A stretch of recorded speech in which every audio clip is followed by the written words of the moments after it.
Good afternoon, Lagos.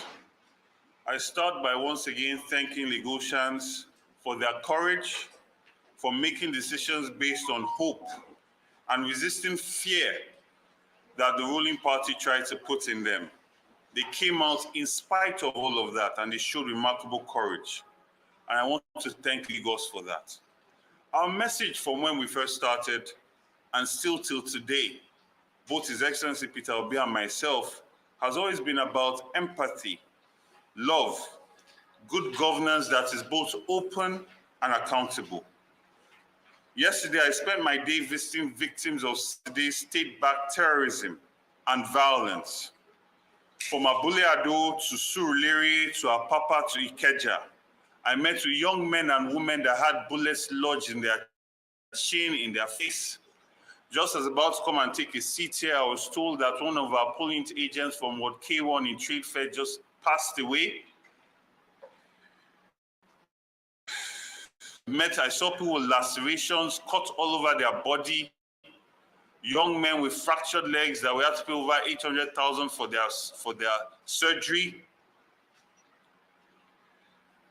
And I want to take this moment to reach out to all of these people that in spite of all the attempts to put fear in them, they stood against it and came out in hope and courage. That I am with you. We are with you. Myself, my deputy governor, the party, together we are with you. We are by your side. And it is not just lip service. Today, we launched the platform called grvcares2023.com. Please, anyone that has been a victim of electoral violence, log onto this website, upload evidence of this violence, upload your hospital bills, upload a police report if you have it, and we will offset your hospital bills. Because empathy and love is not just lip service, it's in the action. Love is action. And for people that came out in hope and courage, we are going to show that we stand by you, we value you, and we appreciate you. Yesterday, Senator Bola Ahmed Tinubu called for healing. But healing cannot happen without justice. The APC unleashed evil on Lagosians, spiritually with their fetish diabolic rites that were done during the day, and physically with violence that was unleashed on all Lagosians. There's an attempt to make this seem as though it was a Yoruba versus Igbo situation, and it was limited to certain areas, but it was widespread across the whole of Lagos, from Koshofe to Shomolu to Ikeja. Everybody was affected. Everybody was disenfranchised. Yeah, they want peace, but it's not really peace that they want. They want the peace of a graveyard. They want healing without addressing the issues of bringing justice, so they want the healing of the dead. The thrust of my message is not to the evil cult organization of the APC, but it is to the indigenous Lagosians and Lagosians at large. We cannot afford to have an agberocracy, a militant type government in Lagos State. We all believe that we had gone past this type of politics. We all believe that democracy had been deepened. But we saw not just violence and diabolic means of trying to restrain and belittle the people of Lagos to create a one-party state, all the way from Ikoyi to Ikeja to Ikorodu, were all disenfranchised. They could not campaign based on their past record, so they stoked ethnic strife. For the ambition of one man and his cult, the entire credibility that INEC had built over the last 4 years was ripped into shreds in one day. For the ambition of one man and his cult, we saw our traditional institutions reduced to pawns, to tools, or rites that were supposed to be done at night and witnessed by only the people that have been initiated into the Oro institution, was being done during the day, invoking in broad daylight the spell that Senator Tinubu and his cult have used to keep Lagos bound. There was no election in Lagos State. It was violence at multiple levels, physically and diabolically. On this ambition, they sowed seeds that potentially can lead to things that we have seen in other countries like the Rwandan genocide. Seeds of discord, seeds that othered our neighbors and people that we have known and have balance and harmony in this state. My dear Lagosians, our enemy is not, they are not our neighbors or our visitors or fellow Lagosians, regardless of their diverse tongues. Our common enemy is violence, insecurity, poverty, stagnation, corruption, and underdevelopment. And the same people responsible for all the things I've listed weaponize poverty and ethnicity to distract us from their evil endeavors and diabolical activities. We will never have free and fair elections under a Tinubu presidency because we can see by their antecedents, you can predict what is to come. Instead, we'll have a military type one-party system that seeks to disenfranchise and suppress people as opposed to engaging the people, selling their mandate, accounting for the stewardship of whatever positions that they've had. We've seen it happen in presidential to a lesser extent, and we saw their entire vision for Lagos State on Saturday. They have tried to destroy years of delicately balanced ethnic relations, years of intermarriage and friendships, years of commerce, and years of building Lagos into the economic juggernaut that it is. I call on the silent majority, the decent and cultured Lagosians, to speak out. Silence in this regard is not golden. Silence in this regard is acceptance and support. And we cannot be silent. It is enough of the worst of us defining the rest of us. On Saturday, we saw the APC's vision for Lagos, an agberocracy, a government by the agberos, for the agberos, and for the thugs and people that choose to suppress the good people of Lagos. We were all victims. This was not a tribal thing. We were all victims, even as shielded as Ikoyi is, as shielded as VGC is. Everybody, Yoruba, Igbo, South, Northerners even, in Isheri, tried to discriminate against the Northerners that were obedient, that wanted to vote Labour Party. So this is not Igbo versus Yoruba. That's just a cloud that they are trying to use to hide their diabolical agenda for Lagos State. And this agberocracy will affect us all, because the moment that we have thugs running affairs, we have thugs being enabled by the government, we have thugs carrying out state-backed terrorism, we have thugs that the police look the other side with their actions, we have thugs that carry out all sorts of violence against the people of Lagos. Anybody, you, I, will eventually be victims of this thing. It will not discriminate whether I speak Yoruba or Hausa or Igbo. It will not discriminate. Lawlessness will affect us all. And a society like Lagos was built on laws. We have the finest lawyers, the finest judges. The judiciary was birthed in Lagos State. We're a city of laws. And lawless has become the order of the day under the APC government. And we have seen their vision for Lagos.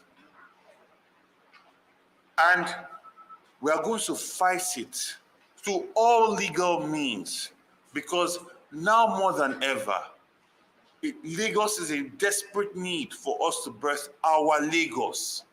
A Lagos that is accountable, a Lagos that is open, a Lagos that is law-abiding, a Lagos that is holy, a Lagos that is pure, that believes in love and empathy, a Lagos where the people are allowed to express themselves regardless of who they want to vote for, a Lagos that will not be diabolically suppressed by evil people, a Lagos that will not be suppressed by violence, a Lagos that will not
welcome back to the section of the second section of today. I hope everybody enjoyed the first section. Now we are in the second section.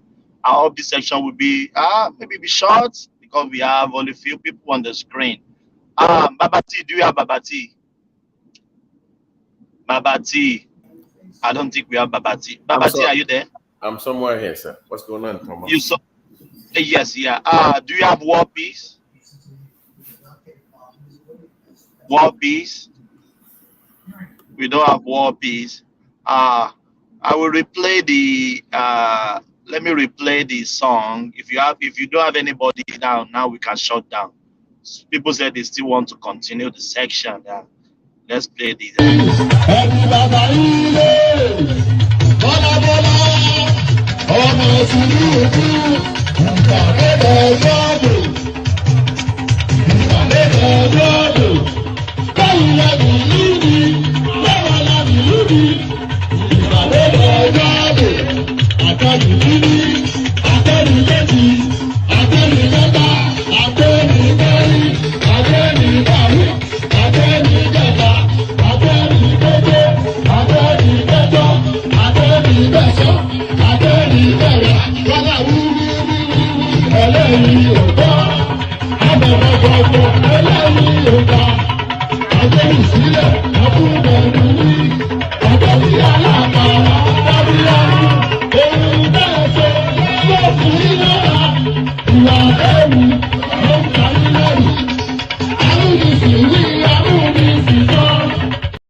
All right, Thomas. Let's since Babati is here, let's see what Babati has to say. Babati said he's busy somewhere. I've went to Babati before. I say I'm somewhere here. I'm just inferring. I'm here. Go ahead. Oh, I thought you said you are somewhere that you are busy. That's what I'm saying. Babati, can you just react to this? The video we just watched about the Rob Vivo, or is what you said on the TV. So let's hear from you. Yes. Even though I was very critical of his position, I was hoping that it will at least modify his stance, or at least, I thought it was more of, I was not really, I didn't think he was that serious about, not understanding the culture. People not saying that he wasn't able to speak the language. And I've heard people talk about him studying abroad, that's the reason why he wasn't exposed to the Yoruba culture. But I've also heard that he speaks Igbo fluently. So, but him speaking of the culture in that manner, nobody is saying that, Thomas, nobody's saying that he should subscribe to that belief system, okay? I do, but nobody's saying he should subscribe to that kind of belief system. But to understand it, if you're going to govern a space, you should understand how they reason, how they think. And you have a lot of responsibilities as a governor, unknown to him, with traditional worshippers and Obas and Baales and Onisheguns and Babalawos, or Lokpeles, or is endless. You have a duty in that space. And for him to have come out that strongly, I'm not going to question his Yoruba-ness, but I'm kind of concerned. But Thomas, I don't see a political future for this guy in Lagos.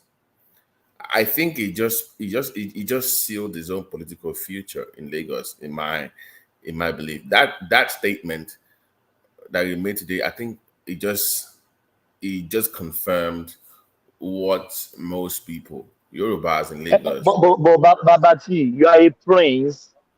How can you? I don't just know what to ask you. You are a prince. You know what Yoruba stand for when we call to culture. Right. So what is this guy? What is he up to? Does he don't know the culture, or is just trying to be smart politically? I don't know. Thomas, think about it though. Think about it. Maybe people are not paying attention. His name is Badibo. That tells me he's from a royal house, right? Badibo, that's a royal name. his name is Gbadebo. So I've not dig deep into his family background, but Gbadebo tells me he has some kind of royal blood or lineage in his. So if you are of royal blood and your name is Gbadebo, how are you not exposed to this? Or that's there's something going on behind the scenes. People have talked about him not being raised by his dad or from his father's side. I think there's more. Something else is going on with this guy that we need to explore. But from that side, of course, my own belief system and how I feel about that. But I'm not the imposing type. I'm not going to impose my own beliefs on anybody else. I'm just saying that as a governor, or as an incoming governor, as somebody aspiring to be a governor of a state, you have to take into account the traditional beliefs of the people you're trying to govern. And him being, that's what my concern. That he appears inexperienced, naive, and unwilling to change or adjust to the realities, of what is being presented to him. If they're telling you we're not, like they say in the street in America, we're not feeling you. If they're not feeling you in the streets, you need to adjust. You need to adjust, feel the temperature of the room first and adjust. But for him to be adamant about this position, I don't know. I don't know where it's heading with this. It keeps name dropping Tinubu. Ogbeni, you did not run against Tinubu. Sanwo-Olu was your opponent in Lagos. So if you're going to go to court, that's the person you should be targeting. I don't think he mentioned Sanwo-Olu in his press conference. All I heard a couple of times was him name dropping Tinubu. So why is he so obsessed with Tinubu? That tells me he's been. But Baba, we knew that Tinubu is his problem, isn't it? Yeah, but that's my thing. Like, why? You are running against a candidate who is the sitting governor. That's the person you should address. Leave Tinubu. This is not a Tinubu issue. This is you against Sanwo-Olu. You lost to Sanwo-Olu. If you're going to go to court, that's the person you're taking to court, not Tinubu. But the way he speaks, the man sounds like Bode Thomas, Bode George. Everything he spews out, you've heard it from, but the same pattern of speech, the same way. That's the way Bode George. That means he's been prepped by these anti-Tinubu godfathers in Lagos that cannot stand him. So how are we going to say that we're leaving one godfather in Lagos only to have a puppet that is going to be controlled by other godfathers? So what's the point? So I don't hate him personally. I don't dislike him. I'm not going to impose my cultural belief on him. You know where I stand. I believe in traditional worship. That is my own belief system. But if you're going to govern a space, at least understand it. And the way you address it, it matters as a governor. It's a skill. If you don't like something as a politician, you cannot be too direct as a governor or an aspiring candidate. You have to find a way to address this concern. If you don't like what they did, you don't say that openly. You say, well, that was concerning. There's a way you frame your belief system or your opinion. But to just come out and say, oh, listen, that was not to... I don't see a political feature for him, to be honest. It might pull out a surprise. He's a Yoruba man, full-fledged. I've advised one of his friends that I spoke to on Clubhouse. He needs some couple of some chieftain titles in Yoruba land. Forget the language; he might not be able to speak it fluently, but he needs some chieftain title in Yoruba land. So something just to help him out for his own political future. And if he keeps going this track, I don't see a future for him, Thomas. I don't see in the political space. I don't see a future for him.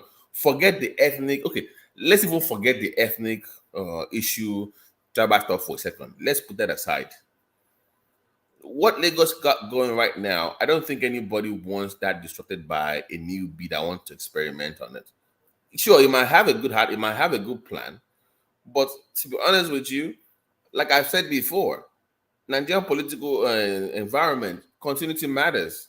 And you've seen that happen in Lagos for the last 24 years. Now, have they done enough? No, of course. They have. It's been underwhelming, but they've done something. So you need that continuity. What we can do is put pressure on the Sanwo-Olu government in Lagos to do more and do better.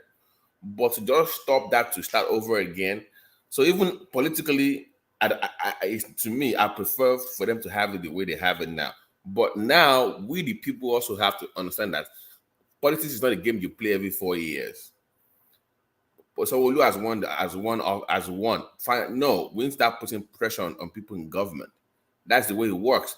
But we're so used to disappearing for 3.5 years, only to reconvene in the next 3.5 years for another cycle of elections. It does not work that way. If you really want to put pressure on people in power, we have to do it 24/7 for 4 years while they are there. See the way Sanwo-Olu was jumping up and down, going to TV station, going to the market, because the people apply pressure. Now imagine you applying the same pressure for 4 years. It will perform 100 times more. That tells you it can actually work. So don't wait until you have somebody running for office to apply the pressure. Apply the pressure for the 4 years they are there. The same way you're applying pressure now, apply the same pressure for that 4 years. They will do more.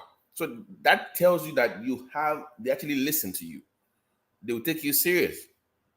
So that would be a better approach. For Gbadebo, his political future just took a big hit with what happened today. Regardless of how you feel about him, nobody will advise him to do that. That was irresponsible. That is politically, that was just dumb. I don't know who is running his campaign. Maybe he's winging it. I don't know. But that was just not the smartest political move to make. And for him to say he's going to go to court and do what? You're going to lose in court. I mean, if he wants to challenge it, he can go ahead and challenge it. But I don't see a path for him winning. We all know why he lost. He lost the Yoruba vote in Lagos. That's the reason why he lost. There's no two way about it. And you're going to piss them off further. Take 4 years, study what the mistakes you made, make amends, come back in 4 years, do better. But if you keep going this track, I'm sorry. Babati, can we just dismiss this guy in the Yoruba land with this comment he has made about the Oro festival that is diabolic and fetish? That is left to him, though, Thomas. Yorubas by nature will still give people second, third, and fourth chance. If he buries himself politically, that is on him.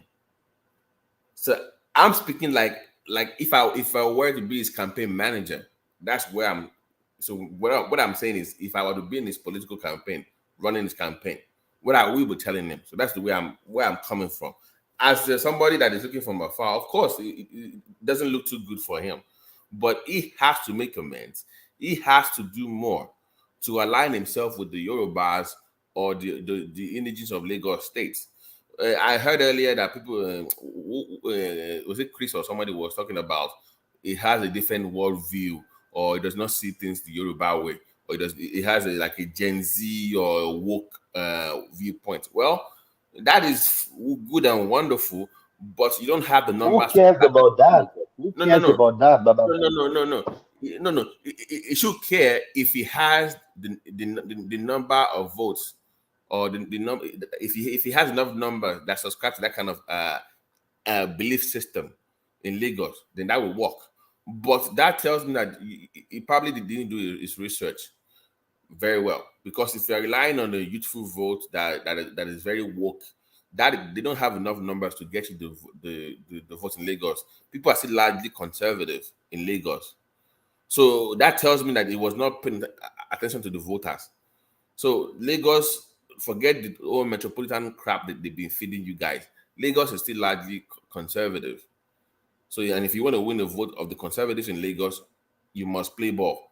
And if you keep going down this rabbit hole of woke agenda, you're not going to win anything. That is what we learned from these elections. And hopefully it comes back in the next 4 years and makes modifications. But the whole tribal thing, I think it made it worse. Yorubas don't naturally go to that extreme, unless you push them. So, but if you want to play that game, they will play that game with you as well. But I hope he's learned his lesson. I mean, he has a good heart, though. I think he can do wonders for Lagos. I wouldn't even mind him working for Lagos state government if he can humble himself, just do something. I would really love to see his plans. And I mean, he spoke about his plans for designing Lagos, urban planning. I would really love to see his plan on that. That would be something that I see him. I mean, I would have loved to, if he won, that would be something that I would love to, see him flesh out. But there's more to that than just rhetoric. There's more you need to do before winning. So I think he got his demographics wrong in Lagos. It's a different, it's a different voting bloc than he thought he was gonna get. But he got about 20,000 votes. That's good, but not good enough to win the election. So, but I wish him well. But this whole Oro thing, I think he's the one making a big deal out of it. That's just the way I see Thomas. Babati, thank you. What do you say about the lawyers lined up for the Supreme Court case at the long run? So what do you think about them? At least one man read their profile earlier on. So what do you think? Some people are saying, well, Yoruba would be the judge at the top judge. So what do you think about that?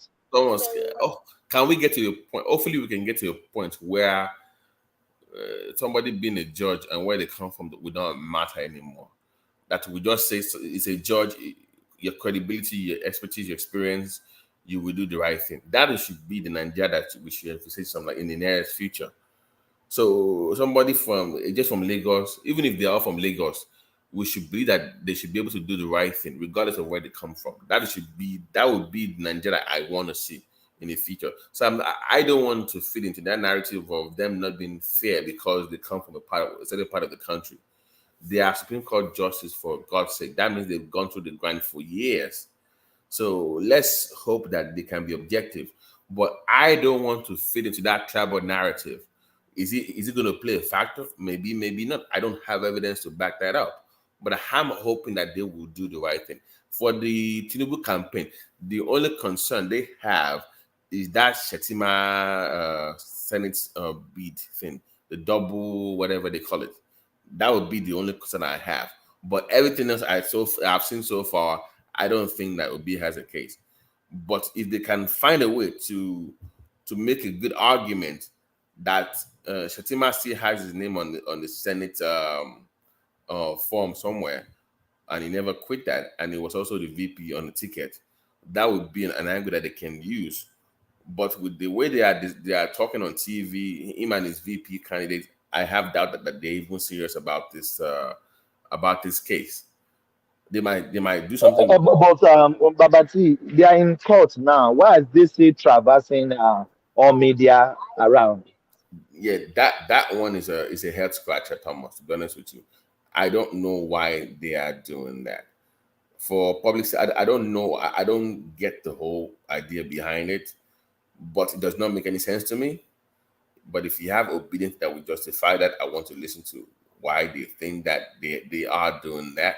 But for the VP of Obi to have said, okay, he didn't say, maybe he was insinuating that they should somebody should take over power from Tinubu or not hand over to him. That was a little bit troubling. I've not watched the video yet. I'm going to go watch it when I leave here. But I've not seen the video yet. But based on what Life was talking about earlier, that was troubling to me. That was not something I really was so happy about. But I don't know why they're on TV crying and whining. You are in court, for God's sake.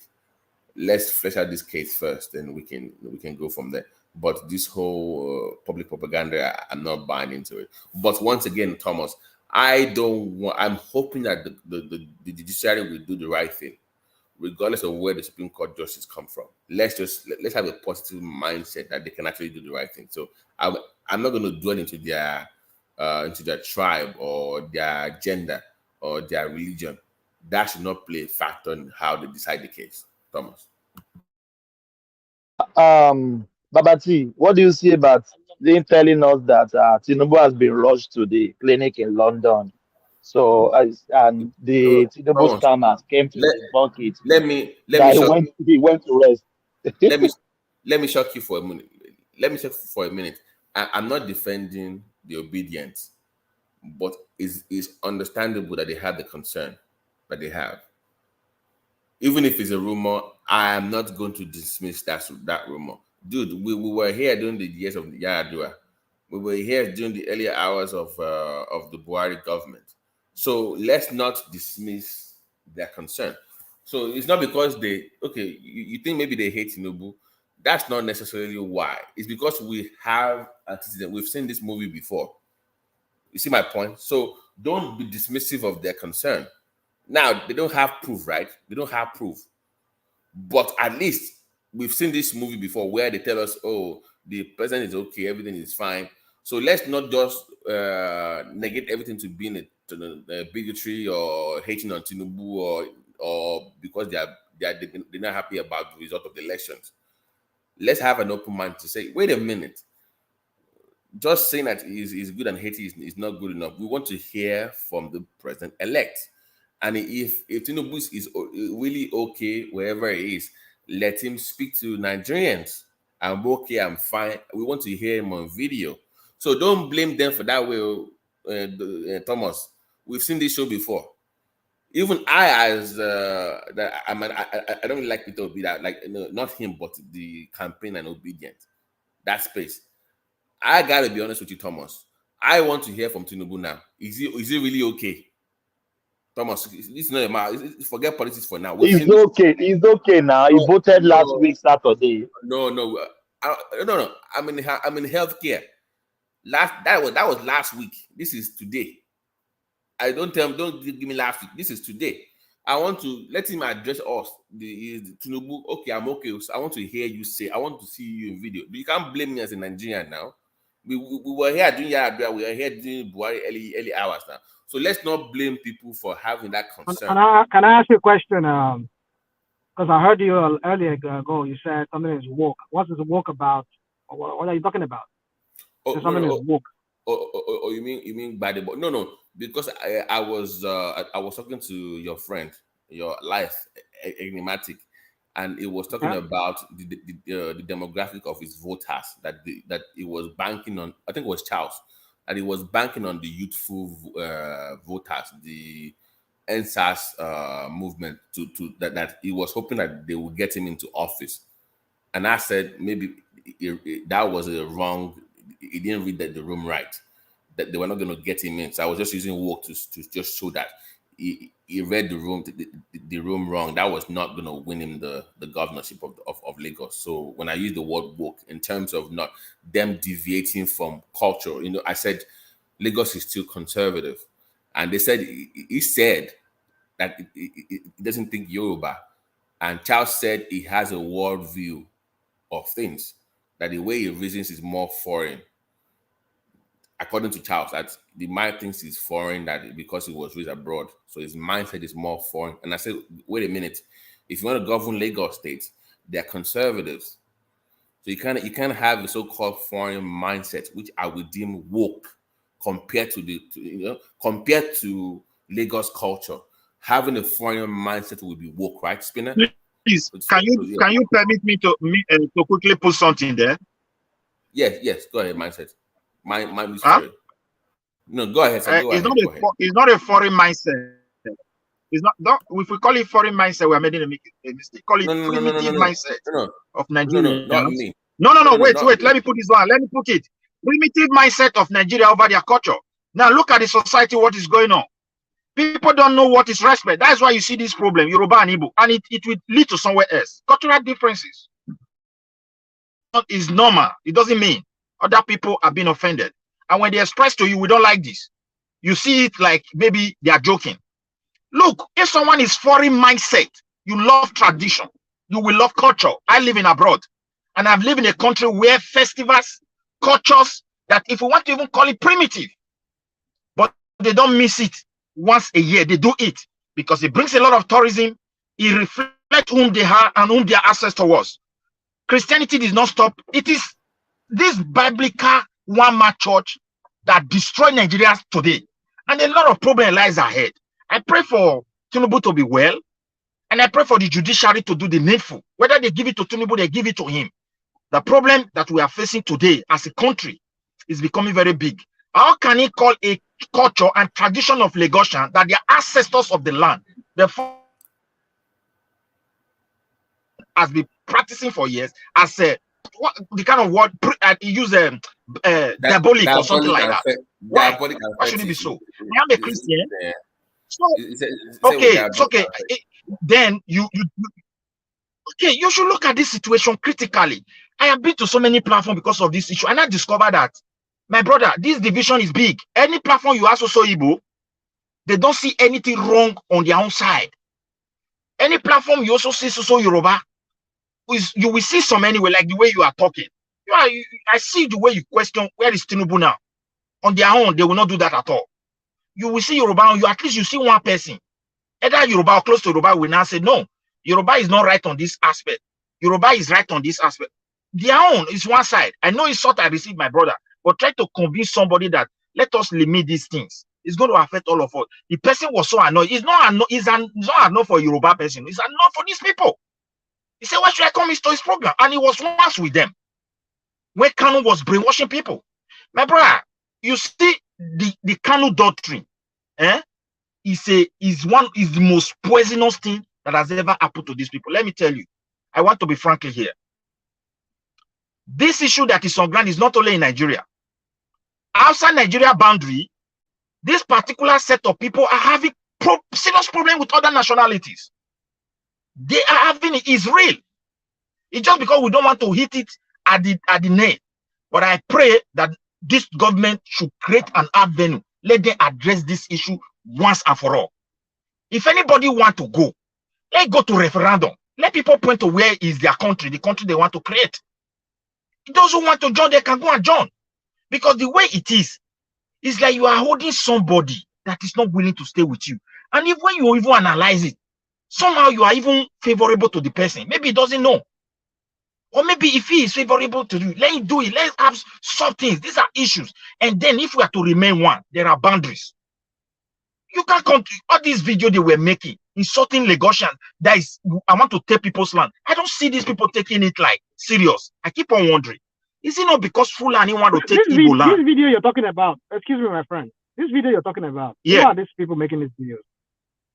Wait, is it, I want to quickly put this one. Is it not Fulani want to take your land? We have one common enemy that Kanu was able to brainwash his people. If they were matured, as people are trying to bring Yoruba as bad people, why should they digest that kind of doctrine? No. You said there's a video saying that they want to take over Lagos. What video are you talking about? Please, if they have it here, you do you have the one that hosted, or can you play it again? Yes, Pina, they have. I see the way somebody was talking. By who are these videos? Let him play it. Then you will know who did the video. Take Lagos. Must. The people who want to keep it are fighting. We that want to take it must fight harder. Don't worry. I've seen this video before. It's okay. I've seen it. I've heard it. It's okay. Just pause it. This is video you are referring to, and you're saying that this is the. I mean, goodness, my goodness, guys. You see. Okay, just go and spew whatever you want to spew. It's okay. Okay, let me just cool you down. You know the problem we have in this country for people who want to be pretending. Before independence, this was the problem that led us to civil war. If we are matured enough, this is the time to discuss it. You cannot continue to sweep it under carpet.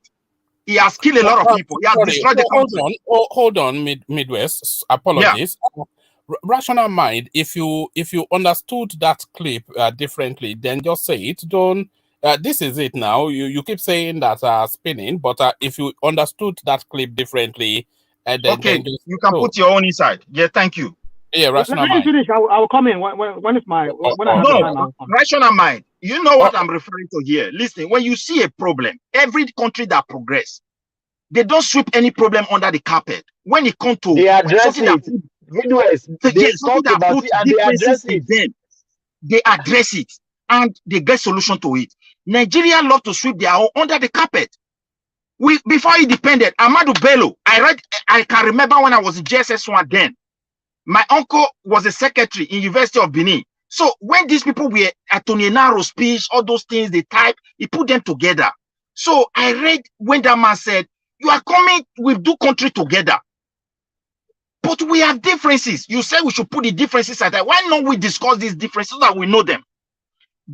Don't you see senses from there as a learner person? So we swept everything under the carpet. 5 years we went to civil war that killed innocents. So up to today we have not even buried them. We have never honored them. There is no memorial for them. Their spirit is wallowing. You want that country to progress? Now you see the same thing again. That's why our education, tribally, is playing in Lagos. And if it is not handled, you see the chances for it to spread everywhere. Everybody is trying to take side. And this is why I'm coming in to speak my own fact. I don't see any reason why somebody should play that video. It's satanic. Why you should, and nobody want to arrest him. Nobody talk about it. They see it as normal. You want to set people up, and it's not good. So for me, I have pain. When I see Yoruba and Igbos lock-headed like this, I worry for my future because there are many players in Nigeria who will take an advantage. Let us be sincere here. If not for him, Peter Obi, I don't think Tinubu will win this election because PDP people in the East came to him and that gave Tinubu. So there are chances I think Tinubu will respect him and he will bring him together. But the problem is that it's the youth themselves who claim that they are better than the whole people who are insulting everybody. That is the greatest problem here. So this is my own submission. If you have something that you want to say, you can also say, I have pain, my brother. Because this thing, if it is not controlled, like all these, they want to portray it, is Tinubu's problem. It's Tinubu that is killing people. These are propaganda. It's not the reality. Okay, you can't bring Tinubu to everything. I did not vote for Tinubu. I love Peter Obi, and I sent money and I campaign. My family voted for him.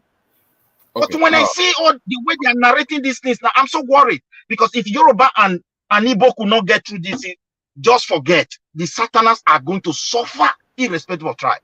People are waiting and they are smart. This is my own belief. Thank you, my brother. You can say your own. Okay, thank you. Spina, before you go ahead, let me just clarify something that I said earlier. Because you asked me about the woke, what do I mean by woke? Now, Midwest has a different viewpoint about international viewpoints. So in comparison to what I deem as conservative, the average Lagos mindset is still conservative. The foreign mindset will be seen as woke, but Midwest has a different viewpoint of that. Just to clarify my term, regarding the way I see wokeness in that space. But go ahead, man. Thanks. Thank you, Babati. Babati, is that all from you? Let's go to rational mind. No, so go ahead. Yeah. Do you have anything else to say? Or go to rational mind? Just like what Midwest was talking about. But Midwest, unfortunately, I think that this division is so deep and it's going to be very difficult to heal, and it will take time. But Tinubu, as the president, has a responsibility to heal the nation. But Obi, remember one man, if you had the background, and Thomas, remember months ago, I said that when Obi loses, or if he does lose, that he has a responsibility to calm down his supporters. Like the country is going to need him in the healing process. But the way he's behaving right now, I don't think he wants healing either. I think he wants the chaos. That's what I'm saying. I might be wrong. So but with Babati, with all indication, we don't see that. He should have come out and speak, to calm down the whole tension. The country needs Obi to help out in this healing process. But he's not. I think Obi has done the rightful thing. I think Obi has done the rightful thing for approaching the judiciary. That is the last hope of every man. Wait, not that one. I'm saying the public rhetoric is what I'm saying. He's not doing it well enough to address his people, to calm them down. Like, guys, we are in court. Let's calm down. Let the judge decide. That part is failing on that part, and it's a worry. It's a worry. It's a concern. You can be in court. That's good. But the public speech, the utterances, when people make all this fault, you need to say, calm down, guys, we're in court. Reassure them and make them trust the judiciary system that they will get the judgment that they want. Let's start having faith in the country again. But the country needs him. Have you heard anything from Atiku? He's not the space. You've not heard anything from him. Because he understands the importance of keeping the country together. What you say matters. And I worry that Obi is not doing enough to address that. Sorry, Spina, you can go ahead. Sorry, I think I made enough mind. Rational mind, you were talking about something earlier on before we closed the last session. And I would like us to address it. If you don't mind, or if you don't want to address it, then we can go to the topic of the day. So it's up to you. So decide. it's okay. I just it's just sometimes I don't want it people getting the impression that one is speaking out of emotion. If you understand what I mean. But you always do. You always I'm a do. very this thing John. I'm a very stoic person. I could be stoic, but then my stoicness does not mean I should not show a little bit of empathy, and that's what I do sometimes. Oftentimes, I try to do that because I'm a very stoic person. So having said that, what I'm against is when you vilify people. You know, the most genocide, ethnic cleansing that was seen in world history. This is how it begins. And then these people you are fighting for, you're spreading this narrative for. They're not doing it with the right motive. The motive is not because they care about the Yoruba culture or they care about whatever culture they're talking about. It's about their own self. Perpetuating themselves in power. That's what it's all about for them. They don't care that your children don't go to good schools. They get into Yeah, go on, Baba, go on, Baba, go on. So they don't care. So my point is, why die in their war? I was saying Adeleko the other day. Adeleko, please, can you just stop this? I mean, we understand that, yeah. I mean, it's a necessary thing that somebody should speak a language. But these people that are bringing this narrative, they have a end goal, a target, and the target is that they want to start some kind of ethnic problem in Lagos. And we see how it played out at the end of the day. We see how it played out. Even some Yorubas that were not even looking like Yorubas, I bet if I were to be one of them, they would have flogged me too. Perhaps, very likely they would have flogged me because I don't look like Yoruba perhaps to them. I mean, how insane can it be that we on platforms like this will be speaking of things like this? I'm like one man said, I understand it. Some people want to get off something off their chest, but sometimes when people continue hammering on one thing, like this guy, what's his name? I know he's not here, enigmatic. I know he has accused me one time here. What's my beef with Tinubu? Tinubu is not a tribe. It's not a tribe. Tinubu is a one-man person. If I attack him, it's because he's vying for political office. But you, anytime you come here, you spin the narrative. You go on this tribe people. The Igbos. You try to spin the whole thing, and then listen. You see, I don't want to say this one man, and I don't want to sound like I'm threatening. The thing is this: we should all watch what we're saying on platforms like this. People are listening. People are watching. Because if we start talking this ethnic rational mind, rational mind, we can get ourselves into trouble. Rational mind. What did he say? What did he say? Just highlight what he said. Before we hold on, please. Listen, dangerous. No, hold on. You are echoing, ma'am. Media. Your system is echoing. Okay. Your system is echoing. Yeah. Rational mind. Let me say this. Then, before we close the last section, what is that? Des raised an example. He said, and I quote, he said, Enigmatic said, some people are calling Nigerians zoo. And I said, fine. He said that. And I asked him, I said, is there any point in time, and even till today, Simon Hepper did birthday yesterday, I still hear him calling Nigeria zoo this yesterday. And I asked him, I said, at any point in time, some people in the Southeastern has called Nigerian zoo. I said, is there any point in time? He said, yes. Then I said, so what did Enigmatic said that is wrong? He's stating the fact, is glaring in everybody's face, the handwriting is on the wall. So if you are talking, you should tell us what Enigmatic say, that we will address it. And when I told him, I said, some people have said it in South. Listen. I've been busy today. I've been doing a lot of this week. I've been busy a lot. I had several exams that I'm taking and all of that. So I won't have much time. So and then I just only listen here and there. But I'm saying that for what I've known about Enigmatic, that's what I'm going off. And I could hear him when he was saying something, and Ajaleko got to tell me. I didn't catch that because I was busy doing something. Because when I heard Ajaleko say, no, it's not. Are you listening with prejudice? Are you listening with prejudice? Listen, it's about the man's story. I mean, it's a question. What prejudice is no. What have I said as prejudice?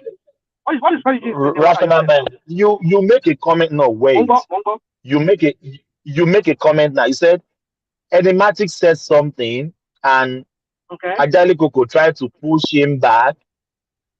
Okay. And you don't even know what Enigmatic said. But in your mind, thought Enigmatic has said something wrong. I don't care. So what did Enigmatic say? Hold on. I don't care what he said. I don't care to know. But I know myself and Enigmatic here, we've had back and forth on this issue. And my point is this. I don't know what he said today, but I'm going by what he has been. I've known him to always say whenever he has the opportunity to talk, and how he will spin it and make it look like the Igbos are a problem. And this is the same guy who said he lives in an Igbo land and he makes his money or whatever there. I don't even care, whatever it is. But my point is this. We need to stop this. Let us stop this whole ethnic something. If you want to speak to issue, let's speak to issue. Because the way we are going about this, I keep telling you, some of you might be surprised that they are listening to us. Some people are starting a petition online. They've been, asking, some of us will live abroad. I don't want some of us having problem with the government of the countries where we live. Because when they start saying that, we hear of this guy, what's his name? Enigmatic. Wait.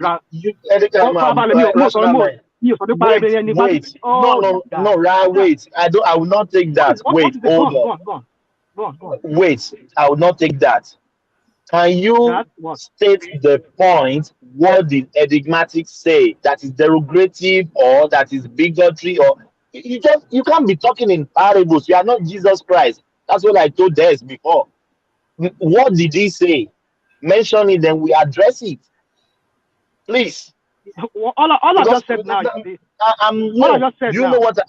No. I didn't know. Wait, Rational Man, I will let you speak. Enigmatic is our guest. It's my guest. It's one man's guest. I will not want anybody to circle around him. No, Enigmatic is educative. He has his brain of his own. He has his mind of. This is the same thing I told Des earlier on.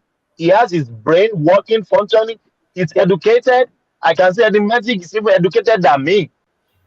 Yeah, he's educated. He has brain. So he crossed the line. I will push back at him. One man will push back at him.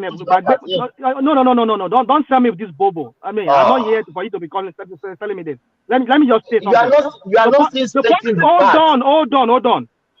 I did not. I've said it to you, and I will repeat myself again. I don't like sounding like a broken record. I don't care what he said today, and I don't even care to even listen to what he said today. But I'm saying, by what I have known him to always, I'm just giving you an example of this whole thing about this bigotry that we always spew on platforms. And let me not say my own man's platform, on different platforms. We need to stop it. Spinner. I'm just giving you an example. Spinner. I'm just giving you an example of what he does from time to time whenever he comes. Okay, Spinner. The same way he accused me of saying the other day, he was saying, what's your problem with Ashwaju? I look at him and said, Ashwaju is not John, Mongo, go on. You know, I know you two go back and forth. It's all informed, but I think it's deep. I don't know what's going on. But when you say you don't care about what he actually said, because we were here when he was saying it. So just to hear your viewpoint about the specific is the point. Nobody's saying that you should not have issues. Maybe the way it comes across to the folks that you don't like. I'm not talking about any specific as part today. That was why I said I don't even know what he said today. And like I said, I don't even care what he said, because in my mind, I always understand him that this is how it goes. Whenever he has a time, you have to deviate to the Southeasterners. That's why I just took my mind out of it. So you feel like his anti-Igbo rhetoric is unbecoming. Every time, whenever he gets opportunity to speak, at least a chunk of whatever he's going to say, it has to go. Rational mind, I will not take that. No. Okay, if you don't take that, it's okay. It's okay. I'm not expecting you to take that. I will not take that. Our listeners, rational mind. I've asked you thousands of times now. Hold on, please. I've asked you countless of times now. What did he say? You are just beating about the bush. You can't even give me anything that is said. What did he say? What did he say? Yes. What do you mean? What did he say? What are you talking about? Can you tell me what did he say? What did he say? You mean today? Are you saying today? Yes. I don't know what. No, yes, today. No. That was what did he say today? Wait. That way we will know what you're angry about. So I'm not saying. We really know what it is. Like, I mean, you guys understand what I'm saying? No. We get the generality of you. I get that, but I'm saying like what I'm saying is, give us. I don't have anything. I don't know what he said today. I don't care to know what he said today. Why are you then upset about? Okay. So why are you being upset? I will not take that. No. Hold on. But boy, you won't take that. You won't take that. What is all this? You won't take that. Yes, I will not take that. You can't accuse somebody of something. If you don't take that, it's up to you. It's up to you. It's up to you if you don't want to take that. Rational mind, please. If you are accusing me of something that I did, you should say what. You should tell me what I did. You are not saying anything. You are just beating about the bush. Listen, Thomas. I said one thing on this platform the other day. I said it's a good thing that as long as internet remains and one man's account still remains online, every one of us, our voice, even some of them cannot put face to our voice, but then our voice will be there for all eternity. Generation unborn, when they come, they listen to us. They will know how bigoted some of us are on this platform, on other platforms. That's what I said last time. No. Now, what I'm saying is this. I said, whatever, because I like I said, I've been away from this platform. I just decided I want to come online. Sometimes I'm always online listening to you guys here and there. But the point I'm saying is that I just decided not to want to have a part anymore in this back and forth, having to be challenging somebody on this bigotry that they always spew out. When I mean bigotry is whenever you have an opportunity, you have to talk about the Southeasterners, how they've been wanting to come to Lagos, how they were challenging Tinubu. Rational mind, please. I'm not here for that anymore. Listen. But why are you making it so complicated for me? Why are you making it complicated for me? You're making it sound like I don't know what I'm talking about. You don't know what you're talking about because you haven't tell me a cogent. Just tell me something. I won't tell you. That's what I said to you. I won't tell you. You go and listen to every time. Hold on. No. Let's just go and listen to every time. Go to the topic of today. Okay, we go. But because you asked me, but listen. Don't use this my in a way that makes it sound like maybe I'm getting at you, because the way you are sounding, you're making me sound like I'm stupid. I don't know what I'm talking about. But I'm glad that our audience, who knows every one of us and about our voice, they know what every one of us stands on this platform and other platforms. I'm glad about that. That's why, please, I beg you, just give me 1 minute. What are you begging me for? That what? I said, please, give me 1 minute. I will repeat myself. Rational man, please. Rational man, can I also say something? If people can give me a chance, I want to, because they gave you a lot of chance to talk also. Rational man, you see, one thing is very simple in my life. Yeah, this issue that we are talking about today is not an issue that started in our generation. If you go deep to history, it is there. But the greatest mistake that the country made that is hurting our country today is that they did not address it. Now we are into this crisis. Whether we call it bigotry, we call it insult, this thing has been going on for years. It has even poisoned people's mind, the way they see others and the way others see them. Now we have gotten to a point where political, this election has dragged us into a kind of a crisis that is about to ignite. That is what. Are you cutting or are you cutting? We can't hear you. Become president. Oh, you are not hearing me. Yeah, okay, we can hear you now. Are you hearing me? You are breaking. We can hear you now. Yeah, we can hear you now. I think it's network. So that the government of Tinubu or Peter Obi, because it's a case in the court. So I don't know what they are going to use. that this issue, my dear, it is our time we speak about it. Let people put their heads together. We have leaders. It is not the politician life that is online as far as this issue is concerned. It is the common man like me and you that can be a victim of this circumstance if it's not arrested. If you go to a platform, generally, the platform is divided. I went through so many, it is based on ethnic. You now, I see that you are trying to, I don't know, maybe you are Yoruba, you are trying to say, no, it shouldn't go. I love you because you don't stand on one side. I go to some platform, everybody just one side. Everything is, I don't know. I just keep wondering, how are we going to get out of this mess? Midwest. You see, what you just said now, that should be what we should be talking about. Yes, there is this problem. It has been there. You see, most of them on these platforms here, they're not as tribal as me. Hello, Thomas. am I talking? Yeah. Those who said it should be matured. Let him land. Enigmatic, let Rational Man land. Yeah, you can comment. Rational Man land. Yeah. So this is the topic we should be talking about: how to move forward. Our kids, they will leave. Our grandkids, our great grandkids, they come and see us, all what we've done. Not for us to be stoking ethnic tension. We know there has been fault lines there for a long time, and they should have addressed the Midwest, like you said. I totally agree with you. But the question is, how do we go about addressing it? Should we perpetuate this bigotry by we ourselves continuing with the same bigotry to our parents? Let me say something to you. I used to say that on this platform about Southeasterners. But I will just say that in a more joking way. Maybe it might sound derogatory to them. That is what we have inherited from our parents. They tell us some things about, and also the Southeasterners too. Their own parents tell them some other things too about the Yorubas and Yorubas. So vice versa.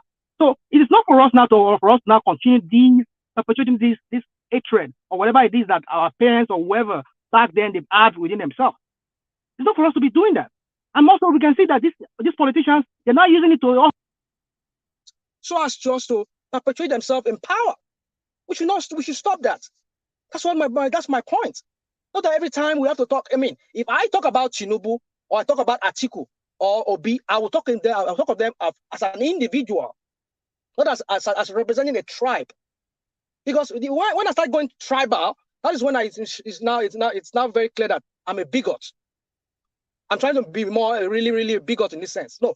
Thomas, please, can I say something before I go back to sleep, please, if you don't mind? Yes, Rational Mind, have you learned? So Rational, I'm done. right to reply. Yes, Enigmatic, comment. Enigmatic, please. I don't want you to spiral up. Please, just no. I mean? Yeah. No, I was actually Ramadan is starting, so I was just getting ready. That's why I've not slept. So, but one thing that I know, shortly as I was trying to leave the other time, Des jumped in from wherever he was coming from, and he couldn't basically pinpoint exactly what was his problem. And at the end of the day, when you were trying to push him back to specifically tell you what was the issue, he stated I was speaking something about Nnamdi Kanu. That was not my word. That was Nnamdi Kanu's word.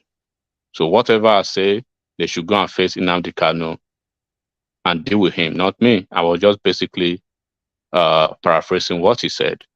When the same Nnamdi Kanu was when he hijacked the NSAS movement, and he basically was instructing his people or some folks to burn down certain places in Lagos State. Anybody can go back and watch that. Burn down places in Lagos State.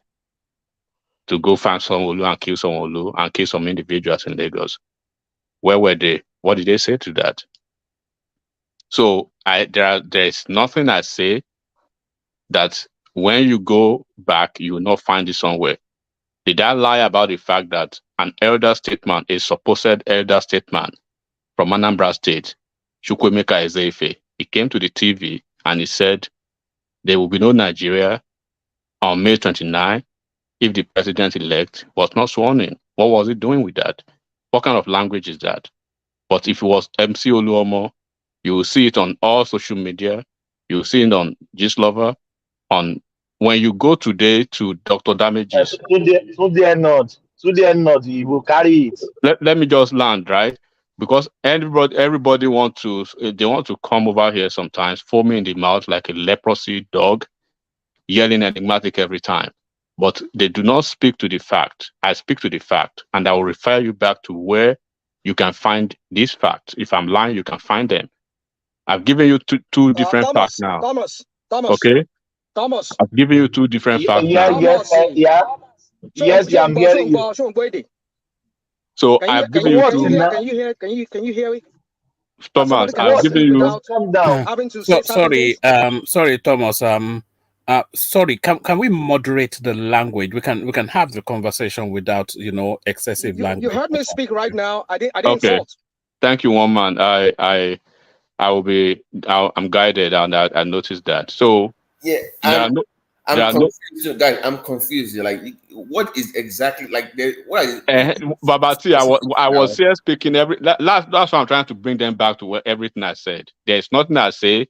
You will see I was basically speaking to the fact and to what people have said, and I'm trying to. Enigmatic, please hold on. Please hold on. I don't know. Maybe you are still listening when you left. You said they are calling Nigerian zoo. And I asked him, I said, is there any point in time, and even till now, Simon Ekpa celebrated his birthday yesterday. I hear them calling Nigerian zoo on that platform. I asked him, Enigmatic said they are calling Nigerian zoo. Is there any time some Southeasterner call Nigerian zoo? He said, yes. I said, so what is your fight with Enigmatic? He's taking the fact. So let's pick anything he say it here. Let's debunk him. I can call Enigmatic out. He's still my brother. If he say anything wrong, I will correct him. He can correct me as well. So continue. Yeah, right. You correct him, right? Until one man had to jump on it right now, right? Thomas, so you heard him. You didn't question him, right? Let me say something, right? I think I'm gonna have to sign out. I can't stand this insult. This is Bye. So what I was trying to say, Thomas, right? Hold on. Sorry. All right, it's left. All right, Karen. They have this fixation and obsession whenever I come to the platform. There are even platforms that I've never been to. I've never been to some certain platform for a certain reason. I will see my name in the comment section. People that I don't even know.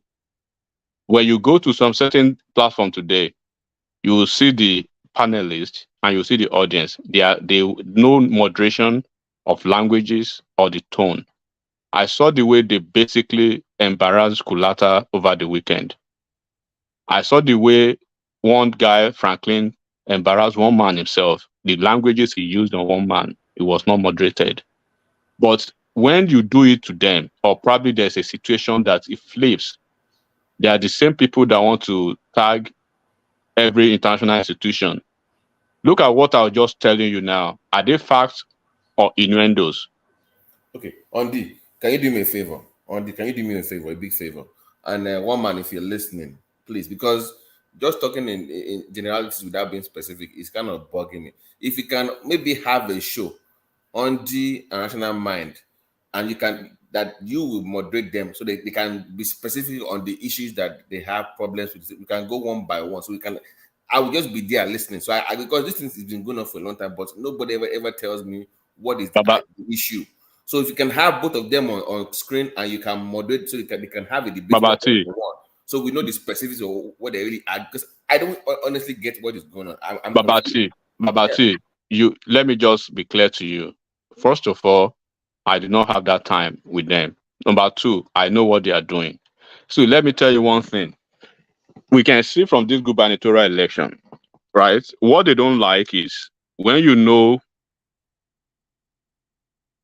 go and look at the voices that they actually want to gag most of the time.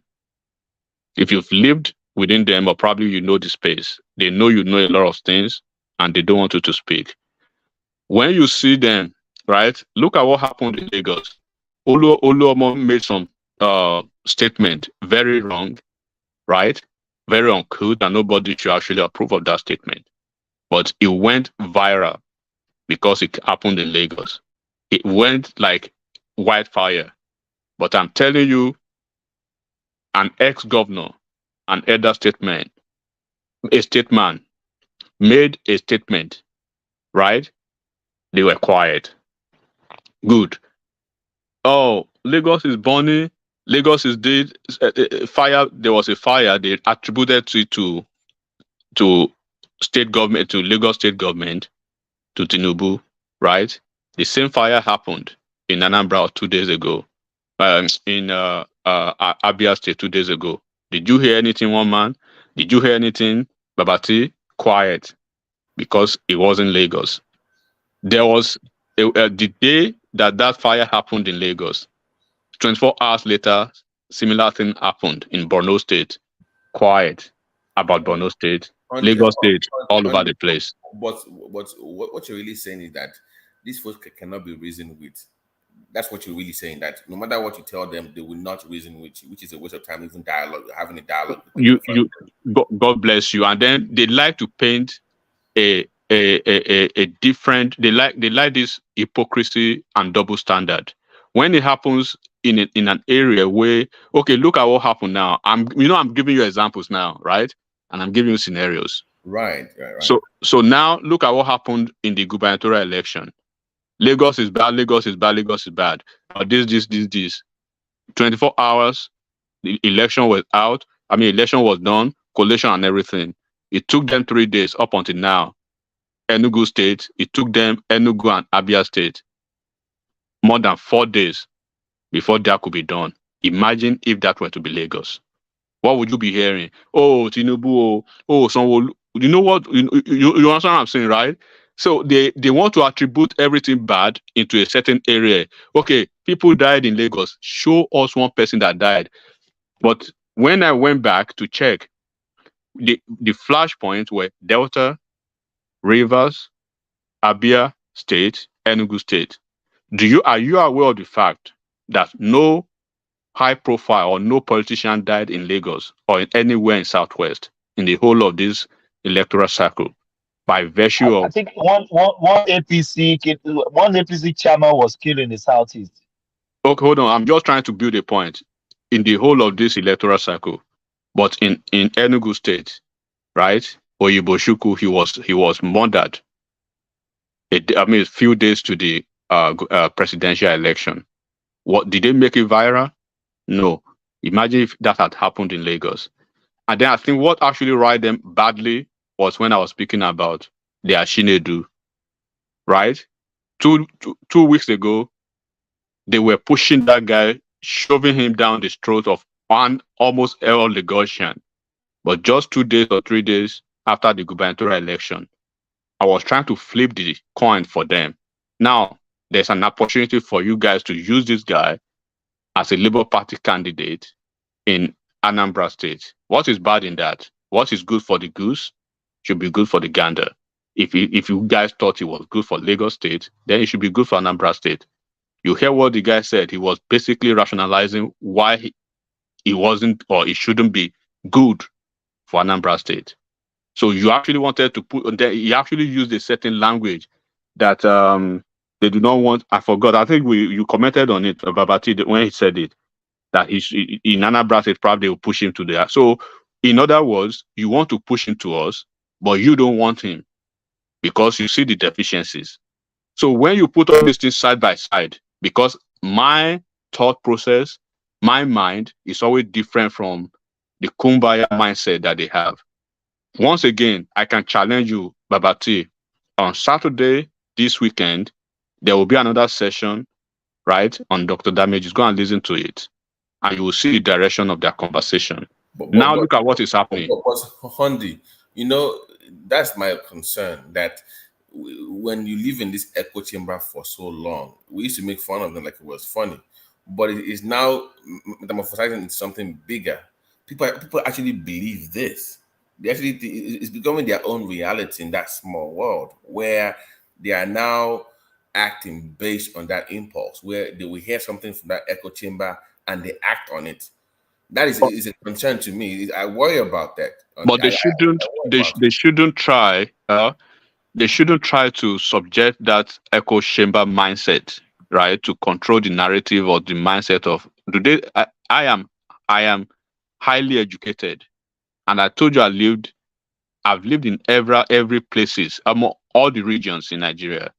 Okay, I've lived in the north, I've lived in the South, I've lived in the Southeast, right? And I live abroad now. And what I'm telling you is what you cannot take, do not offer it to people. So it's a situation of trying to flip the coin. Chinedu is a good guy. It's everything good, but I just flipped the coin. They couldn't take it. So now I said, how would you be somebody, right? And these are the things that actually make them crazy, really bad. They have subjective ideas of how things should be, but when you have your own subjective idea, they don't want to take that. They want to override your. They want to override your opinion, your perspective, and they want to basically, ride on certain emotions. Emotion does not work for people like me. I've seen it a lot.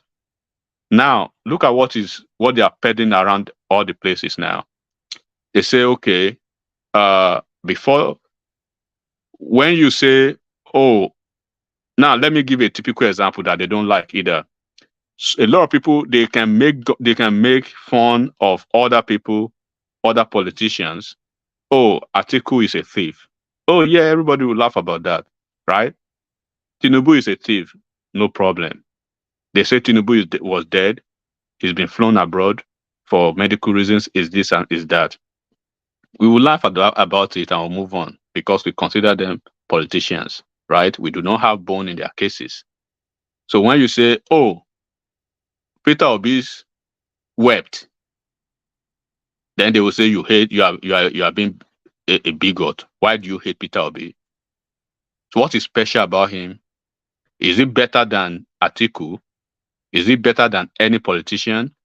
Oh, Omoyele Sowore does not have any qualification to run for an office. He does not have any experience. Let him go and start from the local government as a local government chairman on the councillor. But Bad Boy is okay. On the flip side, Bad Boy is okay for Lagos State with an internship resume. You know what I'm saying, Babati? Right. So when you put all these facts and figures on the table for them, they can't take it. The next thing they want to take, they drive to the easiest default setting. It's a bigot. He hates us. He does this. He does that. Those are the things. But when you go to their echo chamber, when you listen to how these people, I saw Kulata was trying to explain something to one guy over the weekend. The guy already has his own mindset about Kulata. He might have not seen Kulata before, but he has heard Kulata from somewhere. This is how they operate. They have WhatsApp group where they pass on information. Oh, Babati. Enigmatic. Wait, we always talk about this WhatsApp group. Where do you get this WhatsApp group from? Everything I'm telling you. I'm not saying it in the surface. This is why they don't. Why do you think they don't like Rita? I mean Zita. Why do you think they don't like Emeka? When you've lived around them and you know their code, they don't like it. It's like you are spilling their secret. That's what they don't like. So they will rather, coalesce around their own failures. But when you are pointing it out to them, they don't like it. Somebody was here the other day. You were saying these are the things that Nnamdi Kanu was saying at a certain time. They said, go and bring the video. As if we didn't say it, as if we didn't call Yoruba some certain names, as if we didn't do all those things, as if we were not here alive prior to the election before Obi moved to one man brought the video now. Immediately one man brought the video. What did they? Oh, throughout the Babati, all through the election. Tell me one thing okay. Oh, Babati, are you aware that Tinubu stole $5 trillion? Yes, he stole it. They won't tell you, bring a shred of evidence. Where did you see it? Give me the link. Let me check. Right? They won't say. They'll just take it hook, line, and sinker. When you say similar thing about other politician article, they believe it on a fly. Oh, Obi had a case of $250 million, 250 million naira. Well, how do you know? Show me the link. Let me see the proof. Go to everyone and bring. So that is the problem. They don't like the truth. Okay, this Gbadebo issue, if you do not believe me, is a typical example of how they think. This is not like a year ago, Babati. 2 days or 3 days ago, we were speaking about this thing for almost 2 weeks. And then I was saying, okay, let's give you guys, let him contest. At least election is coming up. Give him the Labour Party ticket now. What is good for Lagos should be immaculately better, right? For Anambra State. And they were giving you reason why he's not good for Anambra State. No, he's not experienced. He's not done. So somebody that is not experienced, right? You want to hand an economy of the sixth largest economy into his hands. To look at the maturity, look at even his maturity, look at his political maturity, look at his antecedent. So if you keep talking about this, right, we won't stop. But when you see people with hypocritical mindset and they have this fallacy of double standard, and when you put it to them, it's like remove the pegs in your eyes first before you look into my eyes. But when I tell you your pegs in your eyes are nasty, you don't want to take it. This is the problem. We want good Nigeria, right? Prior to the election, during the election, now elections are over. You said something on this platform that it is very good if this guy, after the election comes out, to control his crowd. You know their nature. Has he done that? Or Peter B, for the good of the country, if you love the country, he needs to help out. Has he done that? No. What has he been doing? He's been basically gaslighting them, pouring fuel into the fire. Is number two. Let me say something here. If you can permit me, please. At this junction, you don't need to address people here. But the only address he will give is please don't go to violence. I don't see anybody going into violence. They have right to talk. Then after the judiciary, we can't go more than that. This is what I keep telling people. For me, we have to respect the rule of law. Midwest. All of them. They have one word or other.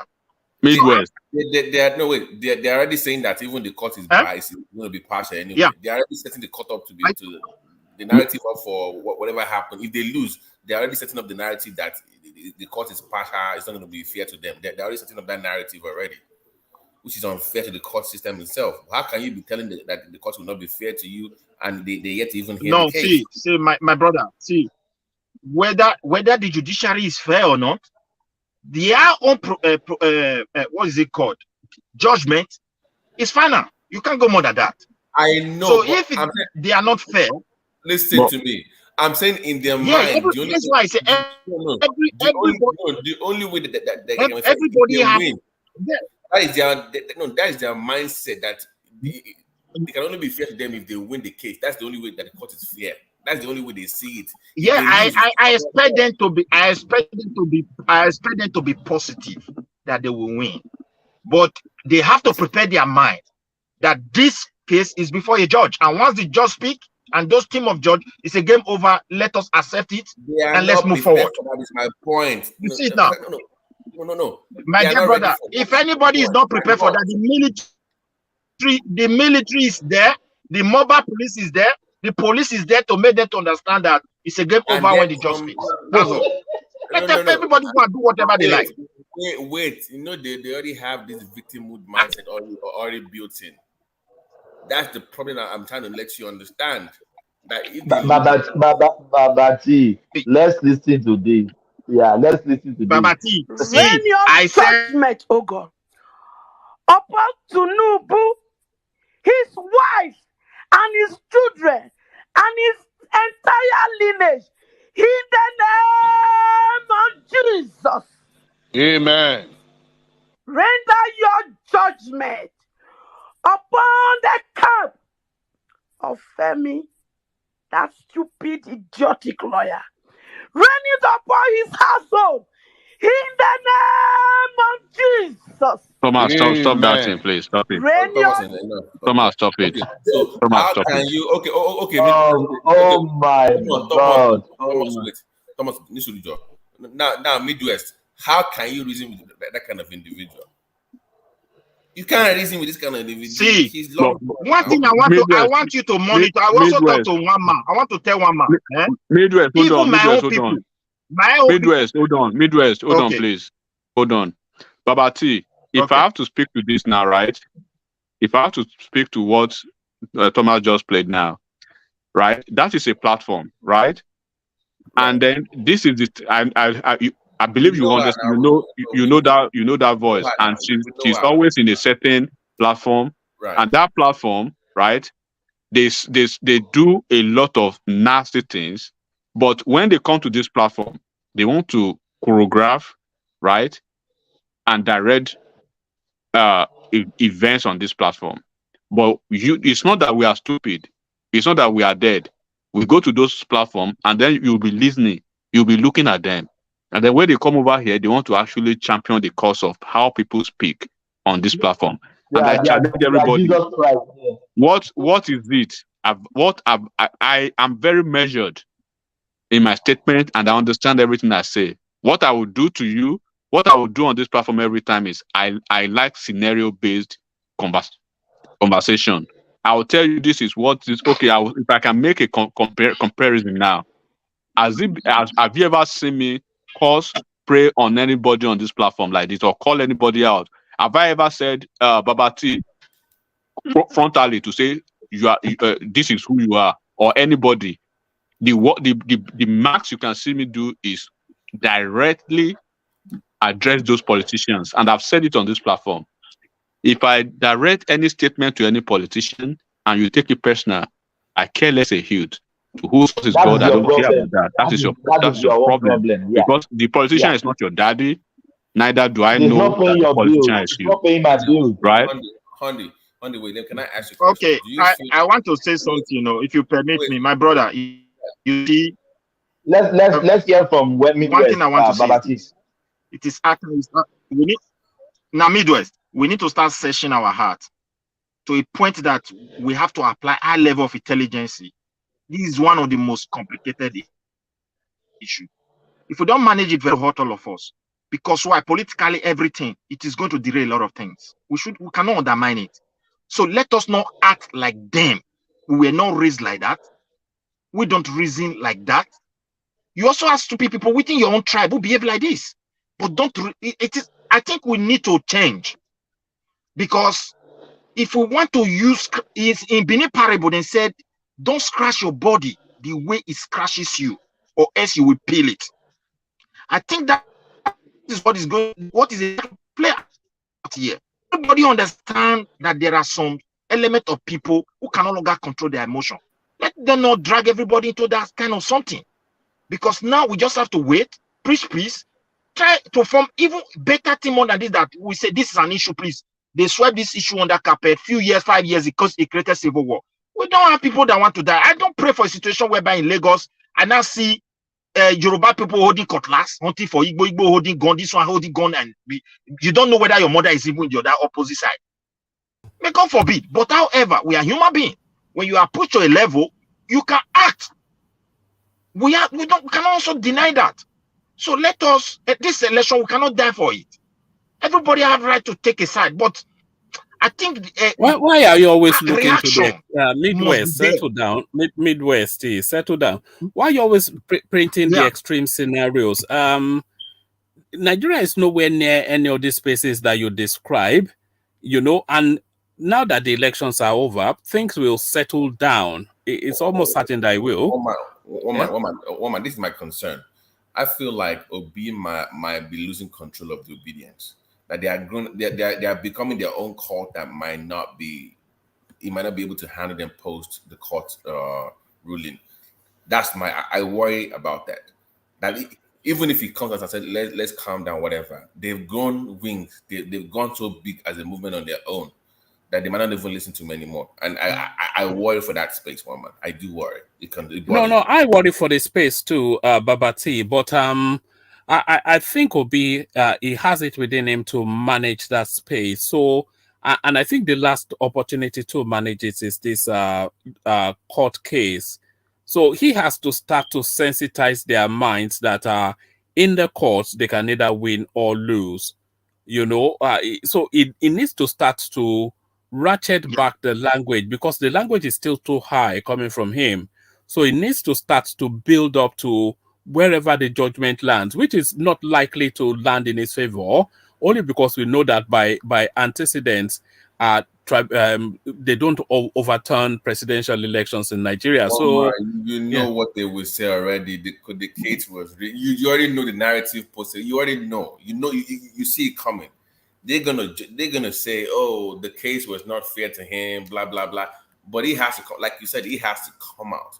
But there will still be elements in that space that will, because they have platforms now.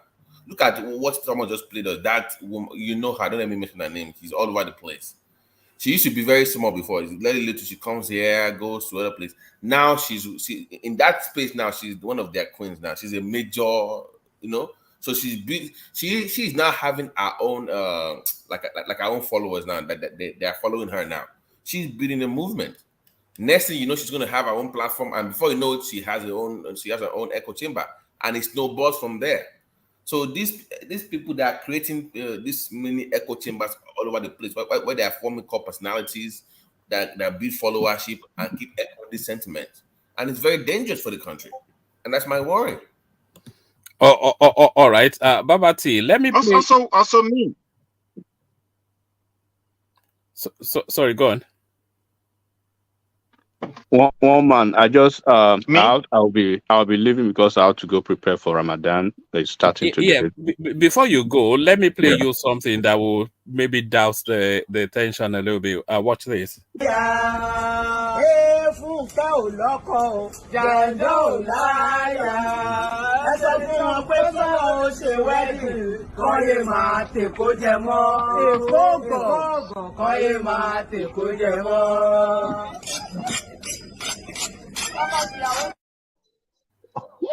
Look at that. Funke Oloko, Jando Laya, Kofera wọn, Koye ma teko jẹ mọ́.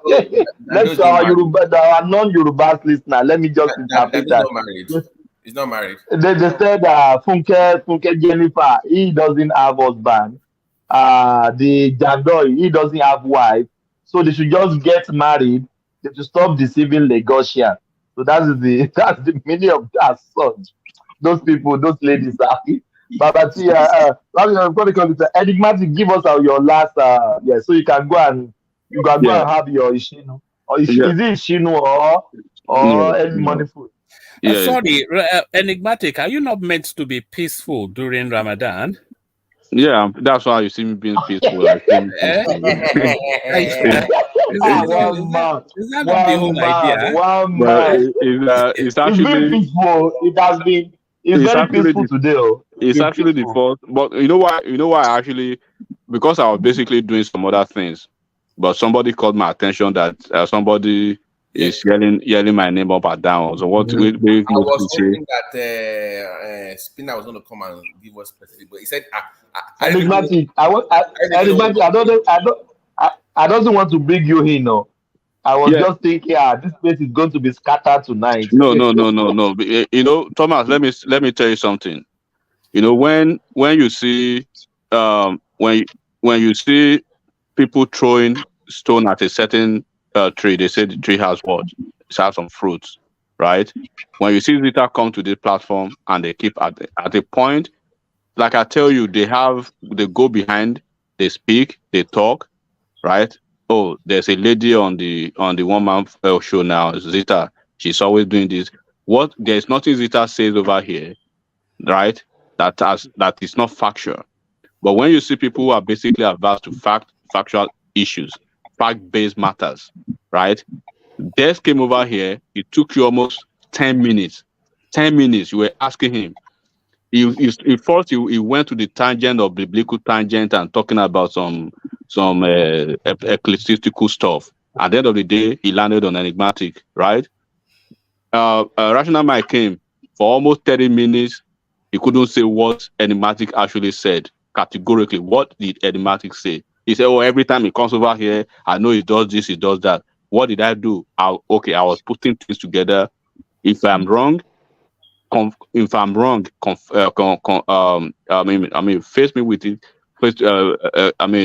Let me know where I'm wrong and let me know what to do. Is it the fact that when things happen in a certain part of the country, you guys look away, and then when a microcosm of that happens in another part of the country, you guys want to magnify it to the highest proportion, to blow it up, and then you even create an echo chamber for that for the next 3 days?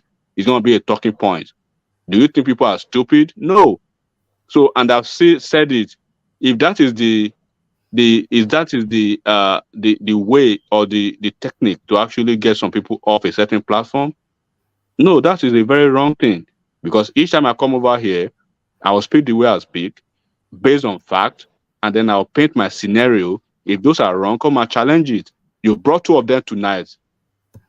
2 of them, they couldn't say anything. The other one ran away just now. So I'm going back. And by the way, Enigmatic, Rational Mind did not run away. He left because he did not want to be drawn into a back and forth. He's not very happy with the way you spoke to him. Because I've just come off the phone to him now, but I'll speak to you offline. Yeah, it's okay. Yeah, it's okay. And then, like I said, one man, this is just and all those things about trying to censor people. They are petitioning some government. People like me, I will even like that. People are me. If they want to censor people, they want to petition people. They know the platform they should go to.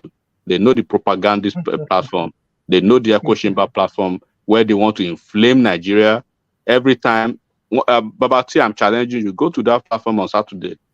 I saw Kulata on weekend. I was like, I said, what does this guy want on this platform every weekend? Damages? Yeah, what does he want there? Honey, is it damages? Yeah. What do you want there? Wait, Honey, wait. Ask Thomas and one man. I went off on them 2 weeks ago.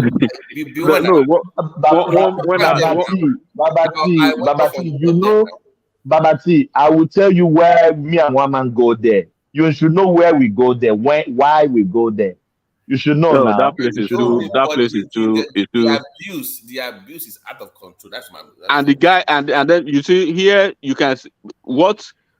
Oh my God! The guy does not even control languages. Never. Enigmatic. Sorry, give me 1 second. I like Rudolph, but there is no censor. There is nobody in the comment section to delete message. He will just. You know what it is, Thomas. I think he's still trying to. Because the crowd just came to him suddenly. Because I've been monitoring his space since because I've known him for a while. It wasn't like that, one man. It wasn't like that. The platform wasn't like that. All of a sudden, it just turns to an echo chamber of lunacy. Yes, but you know that this whole game is all about the views. Do you understand? The views, yes, the monetary aspect, and where the view is strongest, you stay with it. And if you have to tolerate it, then you tolerate it. Because I don't. Yes, it's just it's like normal. It's a lunatic asylum, and I wish you people. I feel so bad for Kulata. Kulata was almost. He came out of his character on this because he was explaining something to this guy, and this guy already had a premeditated mindset against him. Everything he was saying, he wasn't listening to Kulata at all. Nisuru. Oh, I know Kulata Shemi alone. No. Ask me. No. Yeah, but Kulata is able to detach himself from that sort of language. He more likely. It doesn't. I don't think he cares about abuse. It doesn't matter to him. But if you tell something untrue about his person, then that's more something that will agitate him. But woman, what is the point of having a? Isn't it for you to learn, to yourself, improve? You know, that's the because when I come in, sometimes I don't talk. I'm in the background. If I'm working like that right now, I'm on call right now to 2:00. So I will join you guys, hang out, learn a few things or two. I think that's the whole point of having the conversation, right? To learn something. So, but what is the point of talking to people that they're not willing to learn anything?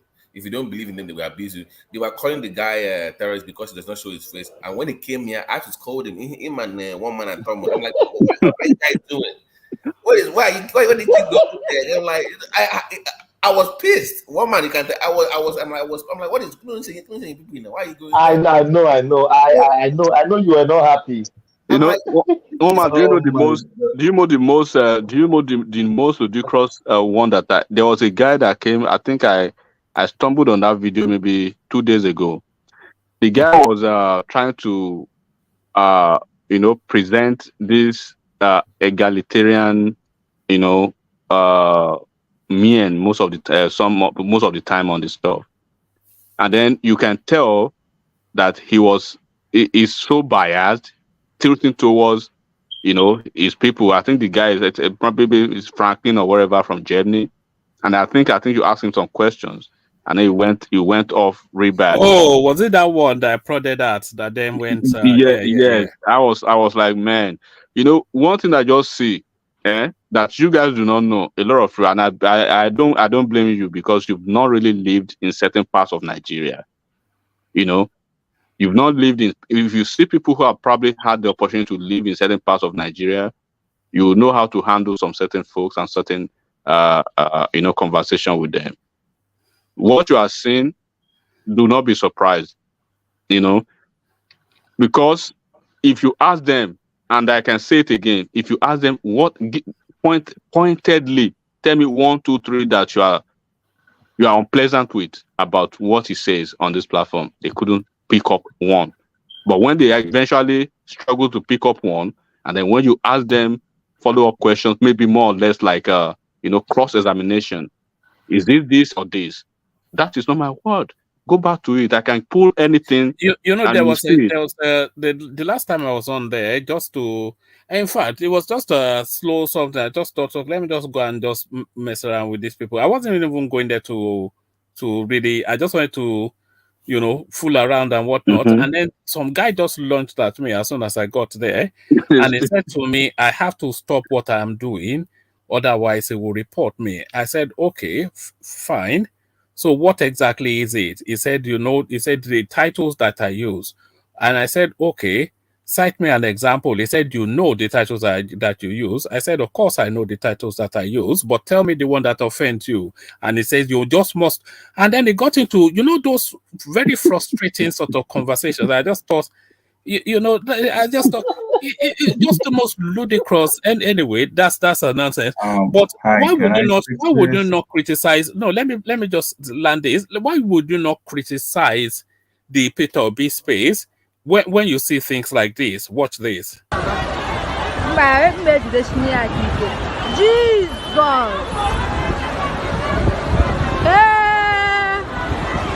Oh boy, yeah.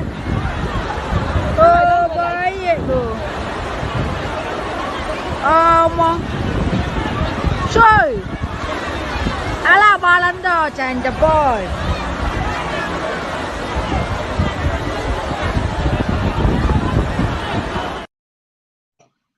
So that's Anambra State, or just after a little bit of rain. That's a Tanja right there. One man, I know these places. One man, this is why they don't like some people, because they will never, on their platform or wherever if this thing that comes up now, they are mad about it.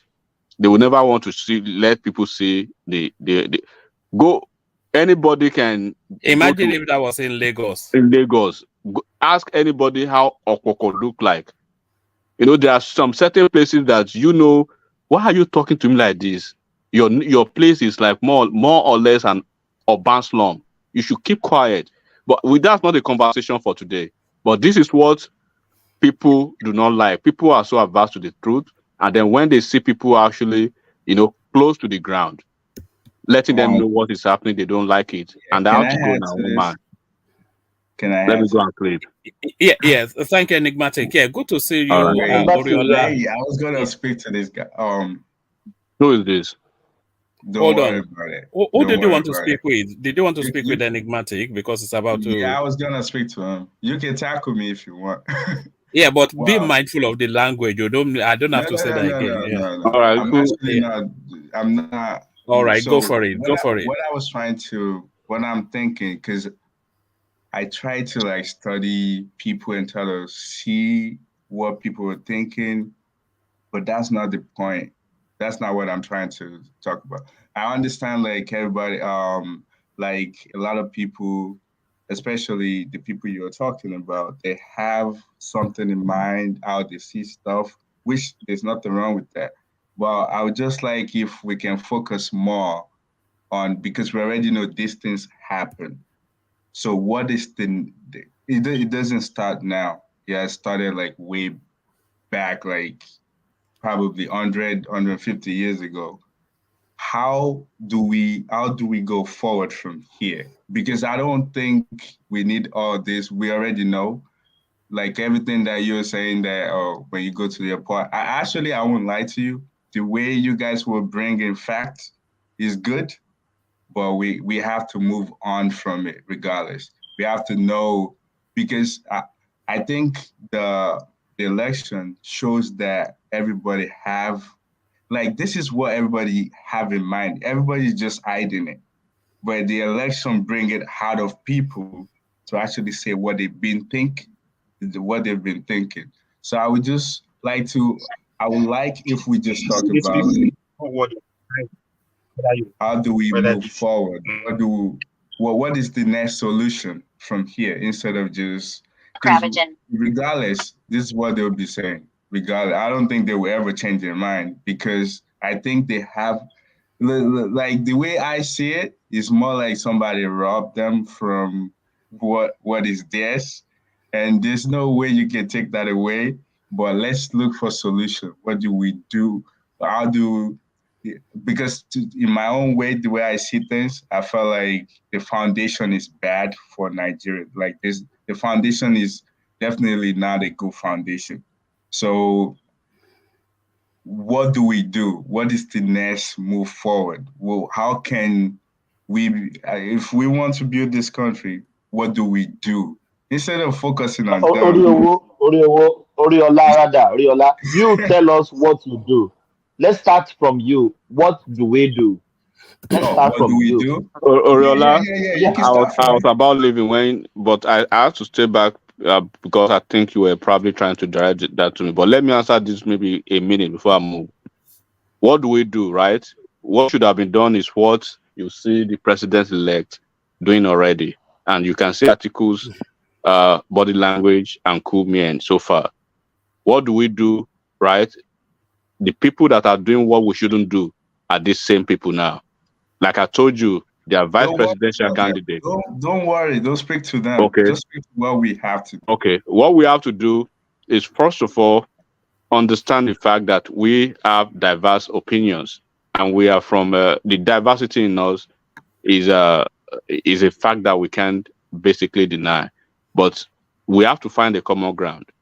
So the common ground is, where do we respect each other and each other's, culture, attitude, and then having to juxtapose where we can work together.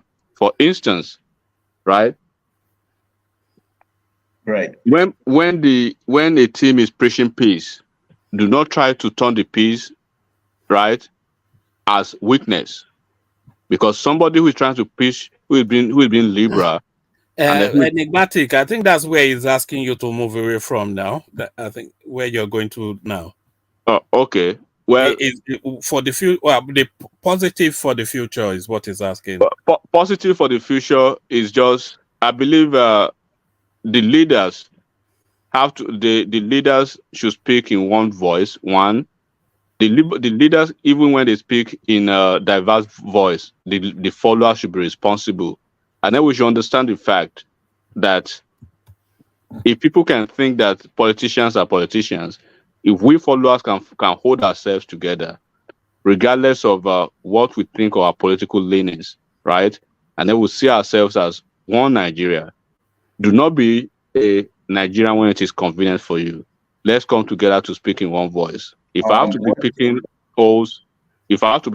O's, in what one man has to say or what you have to think, then we are probably pulling a different that we are pulling aside. But we have to pull together to understand the fact that regardless of our differences and political leanings, right, we are still Nigeria. That Nigerianness should hold us together, and then we can start from there.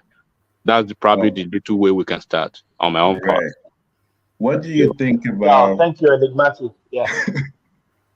Go on, Oriola. Yeah. Okay, so before I actually say mine, because I knew that there's some people that they've been trying. I think they did in the past, like they put together I don't know if it's original, but it's more like a way where we have I think it's more like they were trying to do it the time of our law where everybody stay in the original way. And I think this guy, the governor, is it Kaduna? He worked on some ways that they can have a good plan for Nigeria. So what do you think about that? Like a plan where the discussion that they didn't have in the past, especially the leaders of every tribes or every ethnicity in Nigeria can come to the table, discuss how, because to be honest with you, no matter what any leader comes up with and just talk to anyone. We've had four of those conversations, Oriola, nationally. We've had 4 of those conversations. We've come to agreements around those 4 conversations. I think we've actually had 5 now of those conversations. Come to an agreement, and then the documents of those agreements, they've now been put in the archives, and we've just carried on as we were. Yes, so it means that there's nothing is not gonna be worked on. So that's what I'm saying. Like, instead of just us talking, like the leaders would just go ahead, just like you said, there are 5 different discussions already on the same thing, but they just hide it somewhere. Instead of just doing that, why don't? Because I think that would be like the first step. Like whatever solution they've brought up in the past, let's put it to work. Let's see how that can actually, because to be honest, we can put it to work at our citizen level. It has to be. It has to be a governmental. You see, because really, you see what you're talking about. It essentially goes around nationhood, the composition of the country, the individual's responsibility and duties to the state, the state's responsibilities and duties to the citizen, and all of that. So we've had those conversations. And then the last one was a sovereign national conference. That was under Goodluck Jonathan. And then they also had a consultation thing led by El Rufai under this dispensation. So we've had a lot of those conversations, and we've documented where the fault lines are and where the solutions might be. But there's never been any implementation. A lot of the solution, they just lie in divesting power, recognizing the individual nationhoods that make up that country, and acknowledging where they fit into the jigsaw that pulls the country together. So all of that documented, but never actioned. Right, because I think that if we ever put that to work, so for example, during the election, whatever shenanigans everybody is coming up with, which I think, to be honest with you, if you grew up in Nigeria, your family probably speak on that kind of stuff before you've heard it, but it's not in the open. And it happens everywhere, even where I live. Things like this do happen. But I felt like if, just like you said, they already have a plan that's good. So everybody, which I think that if we can be on our own, like the regional will be the best, where you know that this particular area, we have to, if I can live anywhere I want in Nigeria, But if I go to here, I have to respect whatever they're doing. I have to follow whatever their culture or whatever they put in place for their own government. I have to follow it, because I feel like that's what is coming up now, where you said it's one Nigeria, and some people that don't know anything about history, like they don't. I mean, I heard on your platform somebody said Nollywood started 1991, and that's crazy. That means the person does not know anything about history. If you're thinking the Nollywood in Nigeria started in 1991. That was Joel. That was Joel that said that. So you can see how crazy that is, and that person is saying it started in one particular area, and everybody's saying like, oh, way back like. But you remember that conversation when Joel was saying some random film? Well, like, so I just think that is not Nollywood. Right, he's more well, like. Man, I remember you were mad with him that day. You were mad with him that day. What are you saying? Digging through the records to. Right, and you can see that even this election, some things like that just come up where people are giving history that doesn't even sound right. It's more like we don't know anything. And I feel like if such things are in place, then everybody will learn. To be honest with you, if you live outside Nigeria, you will appreciate like how your culture, you have to hold it. Like you have to actually live outside. Like when I grew up in Nigeria, I had I could care less. But living outside, you appreciate what you have. So I feel like a lot of people, like those things is coming up now. And I feel like the best solution would be, let us understand where we come from, whatever solution they've put in place, let's try it. I mean, we can try put 50 years after 50 years. If it doesn't work, let's do referendum.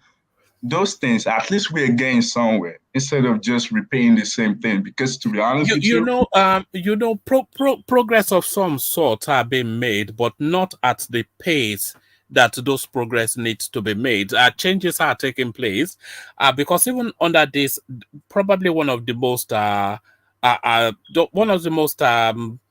archaic sort of system, this archaic administration, sort of backward-looking, ultra-conservative. In the last minute, this guy has signed into law a lot of things that would leapfrog that country. So it's not going to be one magic moment that everything changes. It's going to be in drips, and it's just one policy there, one amendment there. That's how these changes will come. I don't think it's going to come in one fell swoop. Right, I agree with you. Please say something, please, step. Go ahead. Yeah, thank you very much. I just woke up now. Listening to the last speaker now, asking that question, what's the solution will be? Samo, are you listening to us in your dreams? No. I left my phone on. I left my phone on. Yeah, sorry. I left joking. Go on. Yeah, sometimes I leave my phone on at night and I listen. I wake up in between. I go back to sleep. So I just woke up now. And the answer to that question, there's no silver bullet to solving that problem. We are tribalists in Nigeria. All of us, let's not pretend we are ethnic people. I went to Nigeria last week. I came back on the 13th. I spent like 10 days there. The election was supposed to hold, but they shifted it. So I came back on the 13th. I saw a lot of things. I was based in our apartment in Ikeja, GRA, Oduduwa Road, if you know that place, off Remi Fanikayode Street, off Showememo Street. There's a supermarket there, Shifi Supermarket. I bought some Jack Daniel, I bought some gin, 21,500. Because of the infrastructure that we do not have in Nigeria. The cashless policy is a good policy, but then the infrastructure is not there to support it. I mistakenly transferred 215,000 naira to this woman's account. The sales girls are there. Everybody was transferring because the POS wasn't working fine. Instead of transferring 21,500, I mistakenly transferred 215,000. So I didn't realize the money was already processing. Immediately I saw it, oh God, I immediately shut off the data on my phone, thinking it's going to stop it. Immediately I put the data on, the money went straight into the account. On realizing that I showed the sales girl, oh, sorry guys, I've made a mistake, and I'll pay the 21,500 again. So that one went through. So tell your boss to send the money back to me. I'm not stereotyping, this is not prejudice. The woman is an Igbo woman. They have taken over Lagos, believe it or not. The last time I went to Nigeria was 12 years ago. I live at Alakpereketu. I was based in Ikeja at that time. The Igbos have literally taken over everywhere. I'm not angry about that. It's fine if they believe that's the way they survive everywhere they go. I like their industrious part of life. I mean, I like it. But then you can't be frontal and be abusive and be arrogant about some things. On top of my money, 215,000, return my money. You won't believe it took almost 5 days for her to do this. Okay, fine. Zenith Bank, Access Bank, UBA are the worst banks in Nigeria at this period when you transfer money into, and the money would not go through. Everybody that I supported in Nigeria when I went, I gave money to. Some of them got the money after 3 days, some of them after 4 days. GT Bank, because I used GT Bank, that was going easily, very straightforward. The money went through straight away. I kept calling this woman. Luckily for me, the apartment wasn't very far from her shop, a big supermarket. I got angry, but I didn't want to show myself like, I mean, the thing really got to me, like, what's wrong with this? She was abusing me. You know what she said? How can I be talking to our sales girls like that? How can I be talking to her like that? Am I more than 40 years old?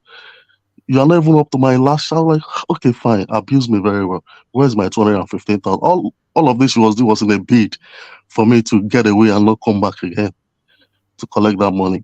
I went to VI the following Monday just to look around all the Lekki toll gates, Lekki Phase 1, all of those places that caused the riot and people that said they were collecting tolls. I went all through all of these places.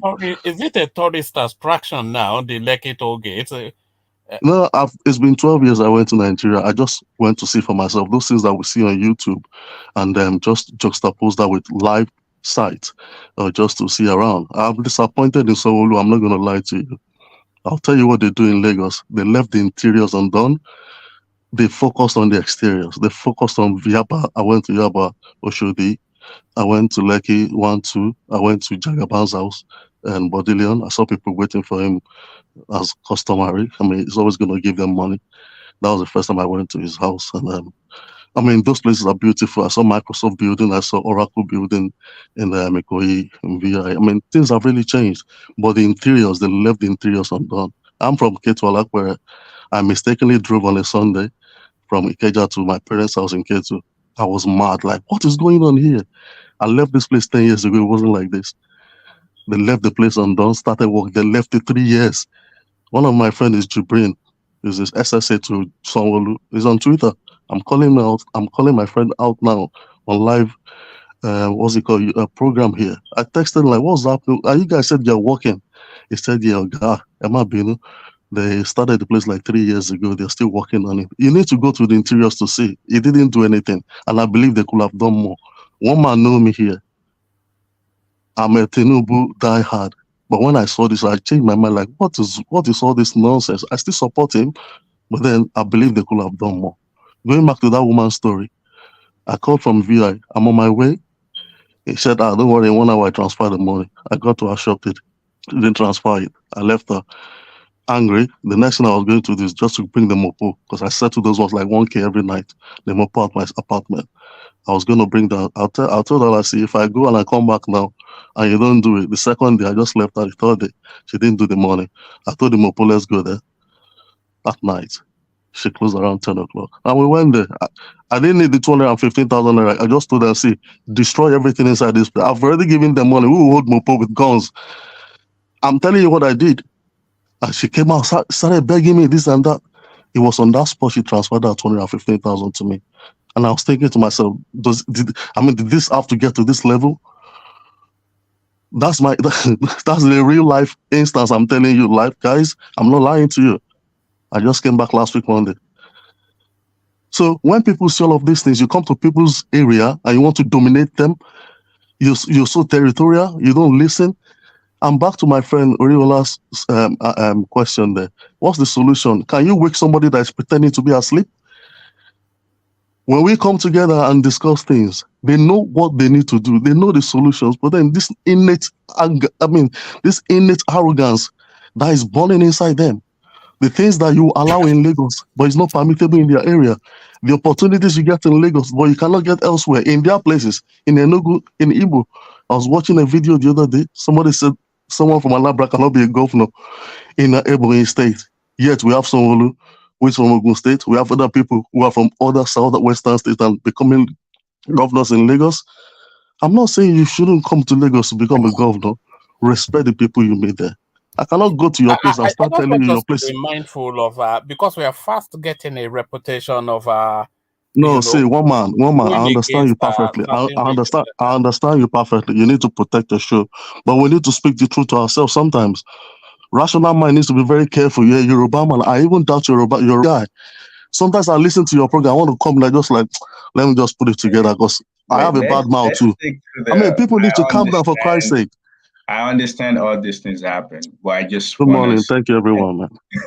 Let's just stick to solutions because definitely it does happen.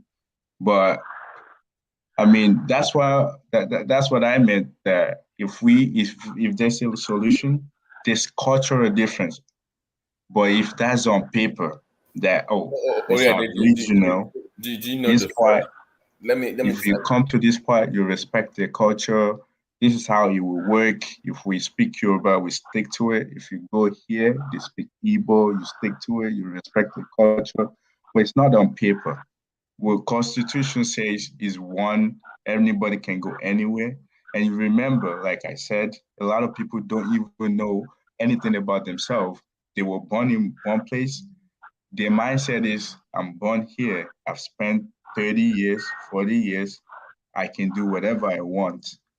But if whatever constitution or whatever they discuss, the discussion they have that they kept in archive, if they can bring that out, have a solution, that's the best way to go. We all know these things happen, but repeating it would not get us anywhere. Let's find a solution. That's what I think. Oriola, yes, you're right, but that solution, we've been talking about that solution since the end of the Civil War. We are still looking for that solution because if the solution is just right there in our corner, we will make use of that solution. I don't think, I may be wrong, but I don't think there's any solution for now. When you look at the toxic of this past election, Yoruba fighting Igbo fighting Yoruba, Igbo cursing the Hausa quiet. It's just coming together.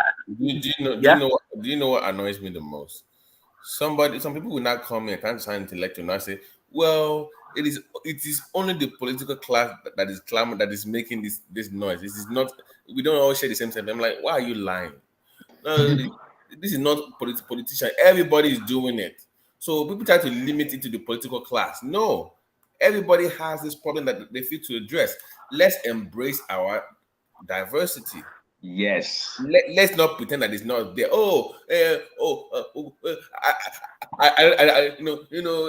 This guy is coming now. I don't see skin color. You see skin. We all see it. We all see it. Thank you. Why are you pretending that it's not there? Embrace that it's there. That is a good start.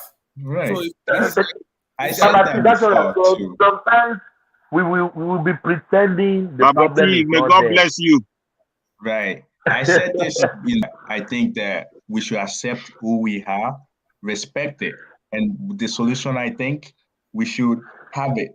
This part, this is the Yorubas. This part, this is the Hausas. This part, this is the Fulanis. If you go to this region, you have to respect whatever. Let's do regional. We can still be one country, but we know that this part of the country, you can live there, you can do whatever you want, you can marry, but you just have to respect their culture. Let me give an instance. Sorry to cut you. Let me give an instance. If I say, Tinubu wants to become governor of Lagos, right? And you say you bad people kick against it, and I say, okay, that's wonderful. And I say, okay, I'm looking for a Nigeria where Muftaro Kusubal from Sokoto will be governor of Anambra, they will say, no. See, Anambra is not metropolitan, it's not cosmopolitan, because that is the case for Lagos. They will say, Lagos is a cosmopolitan state, so therefore anybody can rule over there. But my own, no, we are not that way, so you cannot come here and do that. I'm like, wait, how is that one Nigeria? Because the ideal scenario would be that as Tinubu is becoming governor in Lagos, Gaba is becoming governor in Anambra, and Toby is becoming governor in Sokoto. That would be the Nigeria of our dreams. Where no, that can never happen. I won't even agree to that. Why are we now? I won't agree to that because I don't want to lose my culture. I want my kids, grandkids to know. That is my point. Because what we are playing with is fire, and I'll tell you why. You see, like the Europeans, the Asians, they have their own. The English are the English. The Italians are the Italians. And I hate people using America as an example. Stop that. Canada and America, they're European country. They came here, they slash away whatever the indigenous people that they can talk, and they own the place now. So stop using them as an example. They took us, the blacks, as slave, and they don't want us to be equal as them. So all of this nonsense that everybody's spitting, because I live here and they don't see me as equal, even though we're all lying to ourselves, I don't want to lose my own culture, because this World War I, everybody had to split and belongs to one. Everybody know who they are. This World War II, this what's what is it that they crush USSR and split them, because Ukraine and Georgia and all of those small other tribes, they don't want to be under one country. Is going to happen in Africa eventually, because we're all thinking, see, the world goes around. History will always repeat itself. The way you can defeat history is to know it and prevent repetition of what already happened. So all of this, one thing, one Nigeria, one. Did we even put ourselves together? That foundation is rocky in the first place. Like, we didn't put ourselves together. We need to talk about that. Like, that needs to be settled. Where I respect you. I respect you. Come to the table. This is my want. This is my don't.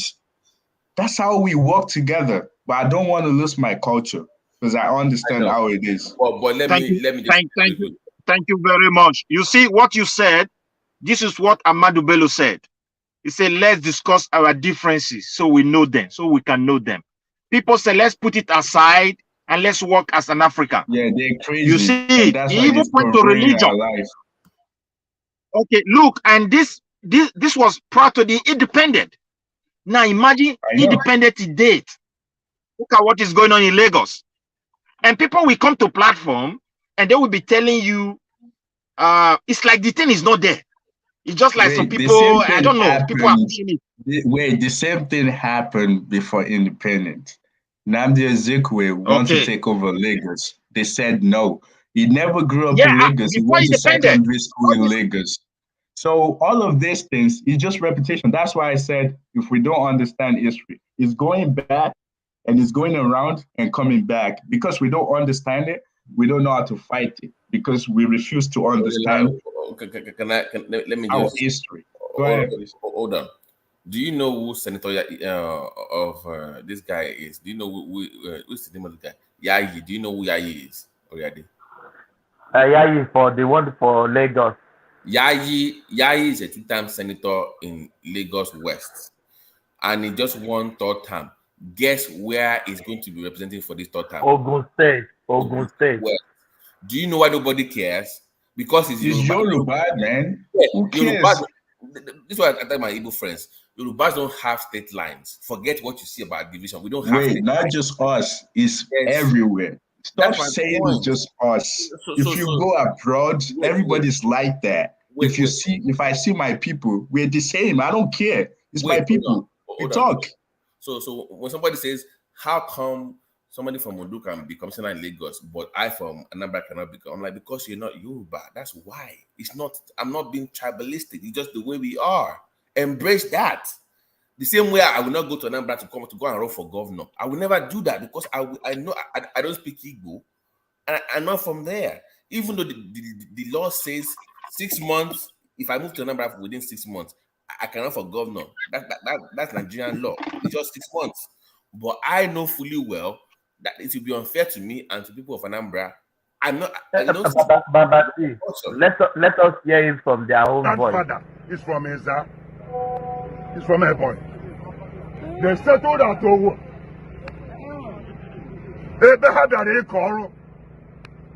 And today somebody will tell me, they have to come, Kanoma.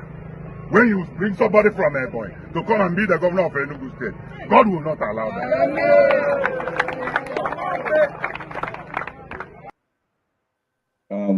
Babati, you hear that? don't you think? No. Thomas, Question. Thomas, no, wait, guys, wait, let me finish. And that's my point. See, Thomas, if I may come in here, see what we need to do. We need to respect them. This is what they want for themselves. All we need to do, other people should tell them, whatever we do in our place, respect us, and there will be peace. Wait, if they want it this way, I think, sorry. Background, this is what is going to satisfy the media. You see, try to. Midwest, you are breaking. I thought you are driving. Yeah. We try to mix it together because it worked for Yoruba like this. Because it's Midwest is breaking up. You guys are you people hearing me? No, you are breaking. Your network is dipping in and out. Yeah. We can hear you now. Speak. You can speak now. Sorry, network problem. Hello? Yeah, I think the problem is the law. That law that says 6 months you get into a place, then you become part of them. That's what I'm saying. We need to put together. That is total nonsense, Uriola. Yes. They will not accept you. Right. They will never accept you. No. Exactly. So why do we? That's what I'm saying. The law itself is already crushing us. Like, sorry, guys. Can I say something? Because I'll be here for 10 hours. I did really interject you guys, and I'll give you guys kudos. What is? Yeah, let's hear from what is. Yeah. Yeah, but it's like bringing the country together is more difficult than the election, and which some of us have talked about. Like healing process will be more difficult. But again, I think the real problem we are really facing in this country is that we don't learn from history. And I say those that choose not to learn from history will always repeat itself. Everything that is happening now is not new. Just that we feel or think we try to use rocket science for a common sense solution. I think that's our biggest problem. This issue, Lagos non-man's land, didn't start today. It started from 1942, thereabout. And at the same time, there were some, I don't try to mind the word so that don't flag one man. There was riot in the Kano. If anybody knows history, where there was a lot of massacre then, the Kano people, the northern people didn't look whether you are Yoruba or Igbo or Benin or Robo. It's not much you. And no, that time we have good genetics. Now there's evolution, genetics change. Then you can tell who's Yoruba man. You can tell who's a Fulani man. You can tell who's Benin man. You can tell who's Yoruba man called the physique. Now they only spoke come out that time. They don't care. They'll take everybody out that don't look like them. That was happening in the north. In the south, no man's land was happening. In the east, same thing. They were maligning everybody dead, the Ibibios, the Queries, and they will see retaliate attack what they see in the north. Now, the three tribes or the region at that time have problem. It wasn't about developing the country anymore. It was about my tribal man must be the first prime minister. Now, people not doing the bidding for few people, which a few people are doing the bidding for the unseen shadow that control the country. The three of them that was running, if each of them allowed themselves, they say you go first, turn by turn, each of them will do 8 years. They will still have extra time. to run again. But rather, they were so fixated that who wants to be the first prime minister, forgetting about the development of that country. That now brings to the question, are these people really our clansmen? Are they really from that country? Because if you look at countries that were really developed, they all come together and agree how to move that country forward. One will be leader, one will be in charge of the commerce, one will make sure that there is security. And these people have that capability or that capacity to do such things. Give an example of a country that does that. Every country that builds a country. Which Japan, one? America. Name one. Hold on. Hold on. I'm named many. America, England. Well, that's not true. Hold on. I'll get you. Let me give you an example. During the 16th century, all of you keep quiet there. Sweden is one of the examples. Sweden, Denmark, Finland, all these people. Let me give you the United States. In the 16th century, now we love hearing their voice now, my brother. They just give we love hearing them. They are not disturbing us. No, we can hear you loud and clear. They are not disturbing us. Yeah, during the 16th century, the Stuart dynasty, maybe I'm not pronouncing it well, is Stuart. There was that when they abolished the first time the monarchy in England, when they started this Commonwealth we're saying now, when the I've forgotten this lord that took over, who declared is the lord of the free Commonwealth state. Throughout that 16th century, there was skirmishes, problem. The guy ruled with iron fist. Then when he was dying, he wanted his son to take over from him, and there was a big revolt. You protested against the dynasty through the parliament, because he was a common man who rose from the military and entered the parliament. He was famous, and he used the parliament to abstain the king. Not just abstain the king, he beheaded the king, the James and the Harry, the James dynasty and the Harry dynasty. Thereabout. Yeah. Now, when he was passing on, he wanted his son to inherit. They took over the position. Then I said, no, this is what you fought against, and now this is what you want to do. It's like when the common man gets power, it becomes that thing he resents so much. So there was a big riot. Now, who took up the power? It was the Duke of Scotland. He now took up the power. He now took control. He could have started ruling England and Ireland and Wales, but he said no. The country must go back the way our forefather found it. He went to France to bring the son, I think Harry II, back. And the elders, they now came together to plan the country, how the country would go. That's when they really started the constitutional monarchy system. People must come together, decide how the country will go. If you cannot come together and decide how the country will go, the country will not work. This problem we're seeing here right now, that's happening in Nigeria, is not about how the Nigeria would develop or to solve our problem. It's rather who will be my tribal man that will be president. What is the solution? Can you give us the solution? Because the solution it tired me always. We've been talking of solutions since the end of the war. Yeah, the solution is just a common sense, like you said. We are looking for a rocket science for just a common sense solution problem. If the country don't come together, and which the position will not want, it will not. This issue will not go away, and there will not be development. We'll just be running around in a circle and start all over again. At times there's 4 years election, 4 years as election cycle. This thing will happen again, and there will not be development. Now, if anybody that gets into presidency, if this thing does not go away, this will hamper development, regardless how you're going to take it, regardless the people you're going to bring to come and work there, regardless the idea you have for them. When people resent you, nothing you're going to give to them they're going to accept. You cannot do it alone. You need everybody. There must be a simple how will I say? The people must come together. That's what you see when they bring our traditional leaders, reducing the value of traditional leaders. It affects us. I told you guys, the next time I come to that room, I'll bring my cane. Close that door. Imperial work peace. We go send police to you. We go send police. I have a solution. Do you think we should just cancel all these Yoruba, Igbo, Because America now, there is no Yoruba Igbo. All of them are Americans. It's not They should possible.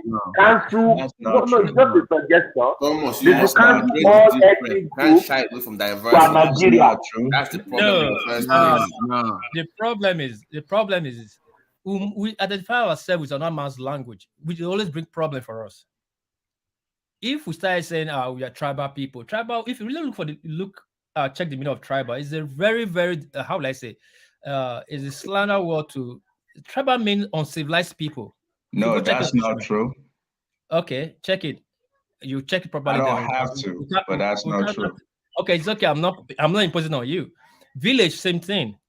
Village means uncivilized people. No. Chief, hold on now. Chief is same thing. Even at the religions have to in America, they have to protest against it. They use it to describe their leaders. There to put on that certain subject. Ask yourself: in the monarchy in England, Europe, America don't have monarchy system. Europe and Asia, you never see any of them called chiefs. You would never. You either see duke, lords, earl, king. In Japan, they call their king emperor, not even king. Emperor of Japan. That's how the world leaders address Japan king. In Thailand, they address him as king, and his subordinate, I don't know how you call it, duke and all that. I have never seen they call them chiefs. In Japan here, you don't call a place like community, like tribe, my village. No, they call them by word, constituency, or the name of their word. Same in America, same where you are in London. Ask them, are you a village people or a tribal people? They tell you, no, we're not tribal here. We don't use that word. No, we're not tribal. Because it's their word, they know what it means. And that's Can I interject? I don't think there's anything. Yeah, you can, but I don't think there's anything wrong with tribal ethnicity. Yeah, because I don't think there's anything wrong with yes. Let me use one language. When my cousin first came from Ibadan, come and stay with us from the Johnson family. If you know the Johnson family were in Ibadan. When they came, my mother younger sister that got married to the general. Like, your kids don't even know Benin and all. My mother went, this is the 80s, and bring them to Benin. There was a word, one of the boys, the stubborn boy, used, is a cause like fucking Konida Afuen. Konida Afuen became a normal word in my streets. Now, if that 10 years, that's years also now. I know it became a common word. Now, if in 10 years time, one guy, 50 years time, one guy from my street goes to Lagos and maybe Yoruba, East, West, and they say he will be talking, say, me, I'm a Konida Afuen boy. Thomas, how will you look? You will not laugh? Of course, yeah. That's the same thing that happening to us in Africa. Mostly we that try to identify ourselves with the European standard word they use to describe us. Do we really know that meaning? They tell you that's the meaning, and you run with it. Is it your word? No, it's not. Anyway, I'm far from what I'm saying. Back to Nigeria. We must sit down and talk about our problems. We must sit down. We must bring our traditional rulers back again. They must have a position in the constitution. They must sit down and talk about. But what is, hold on? That is our problem. We don't want to talk about our problem. Yes, we don't want to talk about it. As if we don't have the problem. And the problem is there, staring at our face. Our face. You say you don't have a problem. You are creating laws to solve the problem you are saying that you don't have. How is it going to work? If you now enact a law in Lagos, like everybody must respect Lagos constitution, and everybody must be this and be that. At the same time, you go on TV, the governor will say, there is no problem. Igbos are welcome here. Everybody can trade this one house here. How do you think that law will be effective? It won't work. We must accept it. What would you have liked him to say? What? What would you have liked him to say? And from the developed country I live for almost 20 years, they say when you identify a problem, it's half solved. When you agree to a problem, it's half solved. Can you solve the problem? It's half solved. Does it not mean it solved the problem? Now we know we have a problem and we start working to solve that problem. If I'm using a word, like here, we'll be saying calm down. Not in one person came out like, for a very long time, I've been nurturing it. I don't like the word. Thomas, right here. Thomas. Of course, yes. Yeah, of course, you're right. We start using calm down, but we're using it the way we like. Hey, calm down, calm down, hey, calm down, calm down. That came on like, no, I've been not showing this. It doesn't mean it's right. I don't like it. So if we did not acknowledge it as a problem, how we will understand that word was offensive to somebody? We must first acknowledge that there is problem, and these are the problem. I don't like how you do this. I don't like how you do that. I don't like how you stay here. I don't like how you jump there. Now we have things to work on. We start working on it. It's not a rocket science. It's not a one day. It's a continuous job. Can I add to that?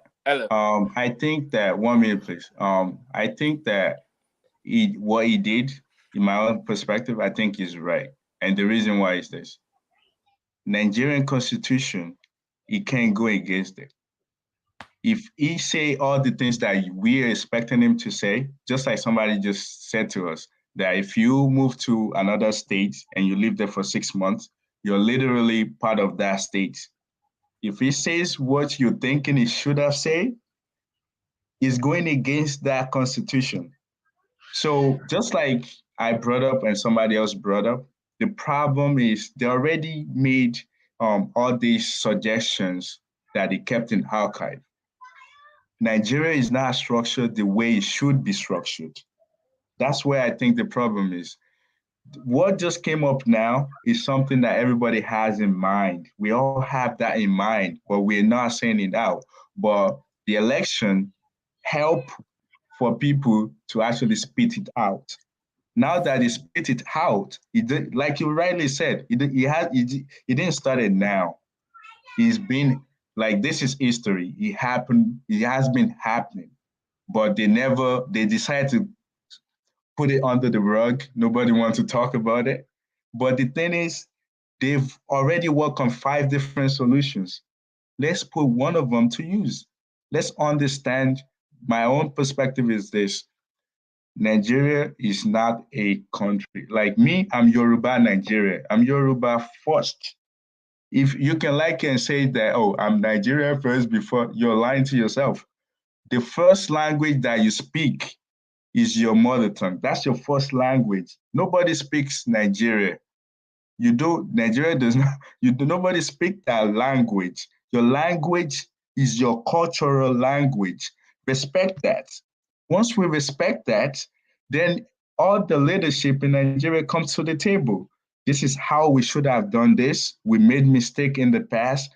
Let's come together. You hold your own corner. I hold my own corner. You can live anywhere you want, but when you go to that corner, respect them. When you come to my corner, respect them. Follow the law. You can marry, build a house, do whatever you want, as long as you respect the rule of law. That's what I think. Yeah, you are right. I'm not saying what to say. Sorry, can I interject very quickly? I won't be long. Yeah, sure. Go ahead. Hold on. Thank you. Hold on.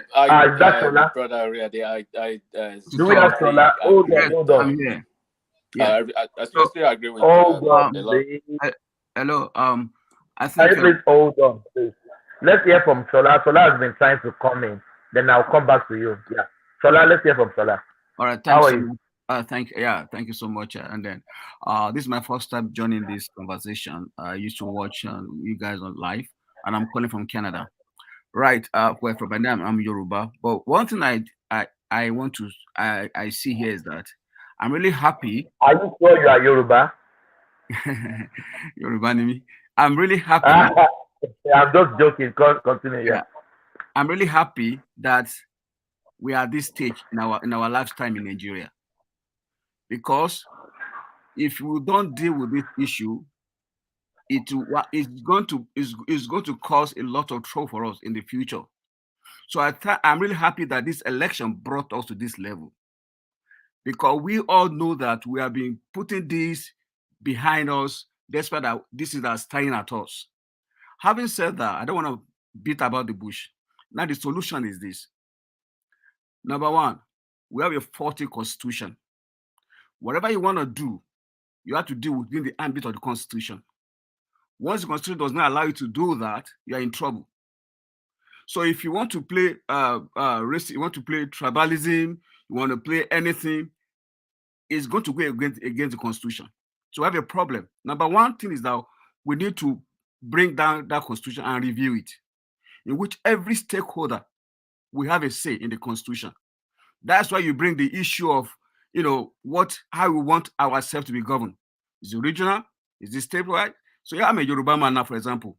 I love my culture, and I want anyone who wants to come to my space to respect my culture. So that's number one. Number two, we need to learn how to listen to one another. We don't listen. Over the years, I've seen the way our culture has degraded, to the point that this current generation that we have now, they don't listen. They're too aggressive. They lack history. And once Yoruba, they say, you don't know where you're coming from, you're going to make a mistake. We know where we're coming from. We've experienced civil war. We know where we are. Excuse me. Sorry. We know how we got here. Before no more game. So like before no more game now. Yeah, already look. Sorry about that. So we know how we got to this place. We should not deceive ourselves. This current youth generation, they do not have any single altar, no single altar of history in them. They think life is just anybody can come. No. We know that we are not one. We are just deceiving ourselves. We are not one. And I'm not preaching hatred there, but I'm preaching that there is a fundamental problem with us. Once we address fundamental problem, put everything within the confine of the Constitution. So we all act within the Constitution. So once we do that, then number three, we need to demonetize the political class, so that if you are going to go into politics, you want to serve. The money that is there, the Constitution should take it away. Before you can get to a position that a governor, maybe a governor or a senator, you must have a job. So, and then once you have a job, you're not going there because of the buoyancy and the juicy of the salary or the package. You are going there because you want to serve, because the money there make it ridiculously low, that it won't be enticing. It won't attract anyone, but it only attract people that have passion to serve. Once you do that, because in my place here, by the grace of God, I still with the mayor here, because I'm a physician. I sit down with the mayor, we talk. My mayor in my community has a job, right? Has a job that he does. He only gets allowances when he sits in his council. When he's off the council, he doesn't get money. So what I'm saying is that once we remove that, put on the Constitution, I'm telling you, all the thuggery, all the fighting, all this I not go agree, it won't happen. You will see that all of them that want to go in that class, they want to go there because there's no money there. I'll rest my case for now. Thank you, Shola. Let me quickly land my school of thought. I'm not far from what everybody have said. Like Nigeria problem is a collective effort. It has so many sides to it. If one should say we have a silver bullet to solve it, that person is joking. Now, let me quickly say this. We have 3 stages of sitting down and talk about our problem. We have to sit down in a local stage to talk about our problem. We have to sit down in the national space, which is with the government. That is our fathers, our traditional rulers, elites. Sit down with the government and negotiate and discuss how the country they want to live be like. Then the people, now the locals, the national space, which is our fathers, our traditional rulers, our elite, and the government, will sit down with the national body to discuss with them how they want their country to be. Now, sometimes we undermine so many things. In 1920, if you go and check Banana Republic, what Common Banana did to Peru, Nicaragua, Cuba, Venezuela, almost 6 countries there. Sorry, can I ask a quick question, please? As somebody that values culture like I do, and I know you value tradition like I do, right? And I appreciate that. How did you feel when you had Gbadebo Chinedu talk about Oro being fetish and diabolic? How did that upset you as someone that values tradition? Yeah, you see, yesterday, I think you guys didn't hear Benin. I spoke Benin to my brother. He's not here now. He's Erono Seru. he was talking about. Oh no, what peace? You were cursing us. You were cursing us yesterday. No. The guy was so bitter. He was He was repeating what some people said about their father. Like in Benin, we can never pronounce the monarch, their father of Lagos. That's their father, whatever was that. And he was repeating it. And I spoke to tell him to first of all spit away. People didn't notice. He first spat away or spit away. In Benin, we say that it's a bad spit that came out from your mouth. It's not the word to the palace. His party was said, man, don't say that again, because you're not repeating what this person said. It's like you're the one insulting that palace. Do you understand what I'm trying to say? Now, what Badibo did, sometimes there are certain things, tradition, we should not talk about, because we are not talking about it. It's like now we are the one doing the very thing that guy we are accusing of. And I know it's a very complex thing. You notice yesterday, today, they were talking about traditional thing. I hardly respond to it because I'm a very traditional person and I understand some certain things I don't need to put my mouth. No. The reason I asked is because you said they should incorporate them into government. Yes. So that's what I can. If you have government that don't even believe in the according fetish or demonic or whatever, how can you get forward? Let me quickly say something to you first.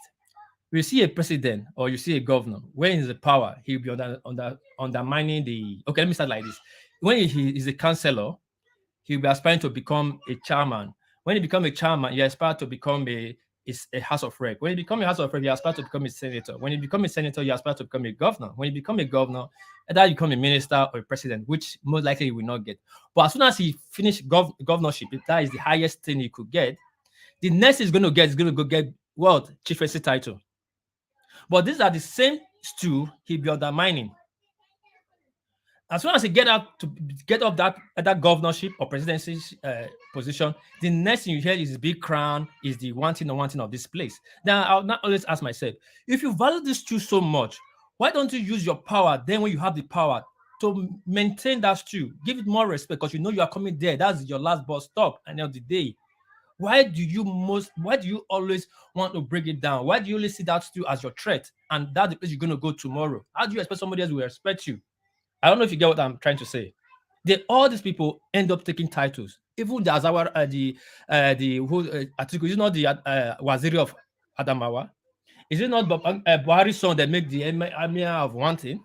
Yeah, but all of them. But do you know how insulting it is for Oni and Oba of Benin to be under a local government chairman? Do you know how insulting? So you understand, people have been pushing it. Even Adeboye, is it Adeboye or he have to speak about it one time when he was writing this thing, national unity, like the traditional rulers must be incorporated into our constitution. But this thing started in the that's why people don't know history. The British did it for administration purposes. Our politicians did it for political purposes because they have the right, the power to change the constitution. Look at Ghana. When Nkrumah took over, what first thing he did, he reversed everything back to the way it was before. The Ghanaian king are very respected. I agree they have same level with them. Can I add to this? Actually, based on history, what that guy, because I really don't want to speak about him, but if you go in history, what he did and what he said, there's nothing wrong with it based on history. And I'll tell you why. You can only, to him, starting from him, you can only see like 5 generations, I think, before him. And this go way back to slavery time. And this go back to when America had Revolutionary War. There's a guy named Thomas Peters. Thomas Peters, when you look at, if you live in America today, they say something about Uncle Tom. Oyola, it's my brother. It's my brother. This is not your brother. You have to, I'm going somewhere with this. You see everybody that has a name, like they would say like they're either Yoruba or Igbo, but they have English name to them, especially their last name. We all realize that that's the slave master's name that they took while which is, here's how I want to say it.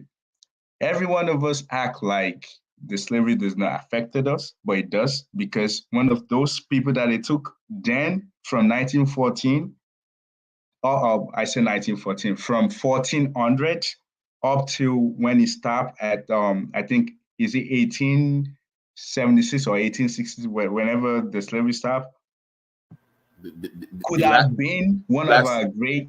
The last slaves were like 1926 or something. No. It didn't last when America abolished it, because America was the last people to abolish it. Because Portuguese were the first one to abolish it. Abolishing and when it actually stopped, because the last slave that was picked up was a Yoruba woman, and she gave an interview to the BBC. You can go look it up on YouTube. Yeah. When they abolished it, that's one. But the last the Yoruba refused. They're still selling it. They're still selling.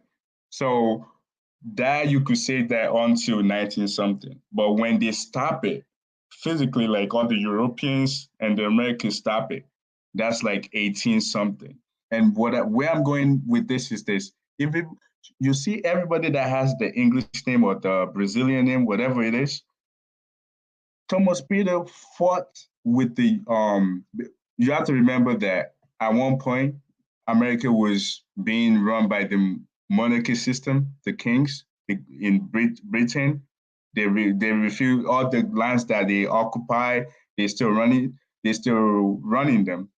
So during the American Revolutionary War, part of Nigerians that are slaves, or might other be some other ones that they picked up in West African coast, the British told them to fight with them against the Americans, and if they do fight with them, they will free them. And part of them that were free later on, after American crushed them, was Thomas Peters, the Ajayi Crowther, his dad. So there's so many of them that went, and they went to Freetown then. And the reason why they didn't go to Nigeria or back to where they took them from was what this guy was talking about, because they felt that their people, especially the kings, they're in the wrong. So if this guy, you can see, his dad is claiming is Yoruba, like we can't tell, because a lot of them, they're not from, they call them Saro or whatever, they're not from Lagos. They know where they're from, because after 17, whenever I can't remember the day, but it was 1700, after they moved them back to Finland, and Thomas Peters had to fall with the British because he wanted them educated. So a lot of them get educated. That's when they born Ajayi Crowther and all of them, because the grandchildren of Ajayi Crowther later on, which is Marcus, is he Marcus Garvey? Oh, no. Is it, what's this guy name? About Macaulay. Yes. They all, after they were educated, and British runs Nigerian kings then, and they claimed the Lagos territory, because they're not educated, they all moved back to that coast. The first thing why they refused to move in the first place, their dad refused to move before they did. That's what he's talking about. And when you look at the history of that roads, you can trace them to learning in Spain, in England, becoming judges, and they had to come back to colony, which is Lagos colony, after British claim it. So what he's saying is not far-fetched. What I think the problem is, one, we don't know history. The kings, they refuse to, maybe they're not passing history down to them, because I felt like, I didn't want to go through this, but I feel like it's something that is paining me, and it's paining a lot of us, especially people, the slaves, or the people that were, because to be honest with you, every one of our family members could have been one of those that they took which, to be honest with you, they took a lot of people. So you could have tell maybe my great-great-grandfather was one of them, which could be. And Thomas Peter was actually took from Egba, because I'm from Ogun State. He was took from there. So this thing trickled down, and you can see, first problem, this English last name that the slave masters that everybody still has to today, that they think is generation that's trickled down. And the other thing is, we don't understand this. And the diaspora, especially like African Americans, and they're still mad. Like, come on, man, Jamaica, all of Jamaica, Trinidad and Tobago, Barbados. Can you bring it back to the Nigerians? Well, see, going too far. Bringing it back or we don't, this still trickle down. I'm just trying to have you seen how this guy is thinking. And I'm sure that they have conversation in their family. And if they still have that history, they're passing it down to him, telling him stuff. And for him to be able to be outspoken about it, I felt like there's a depth to what he's saying, but he's just saying it on the surface. So sometimes I like to see things in other people's perspective instead of trying to judge them quick. What he said, to be honest with you, is condemnable. I don't accept it. I think it's wrong.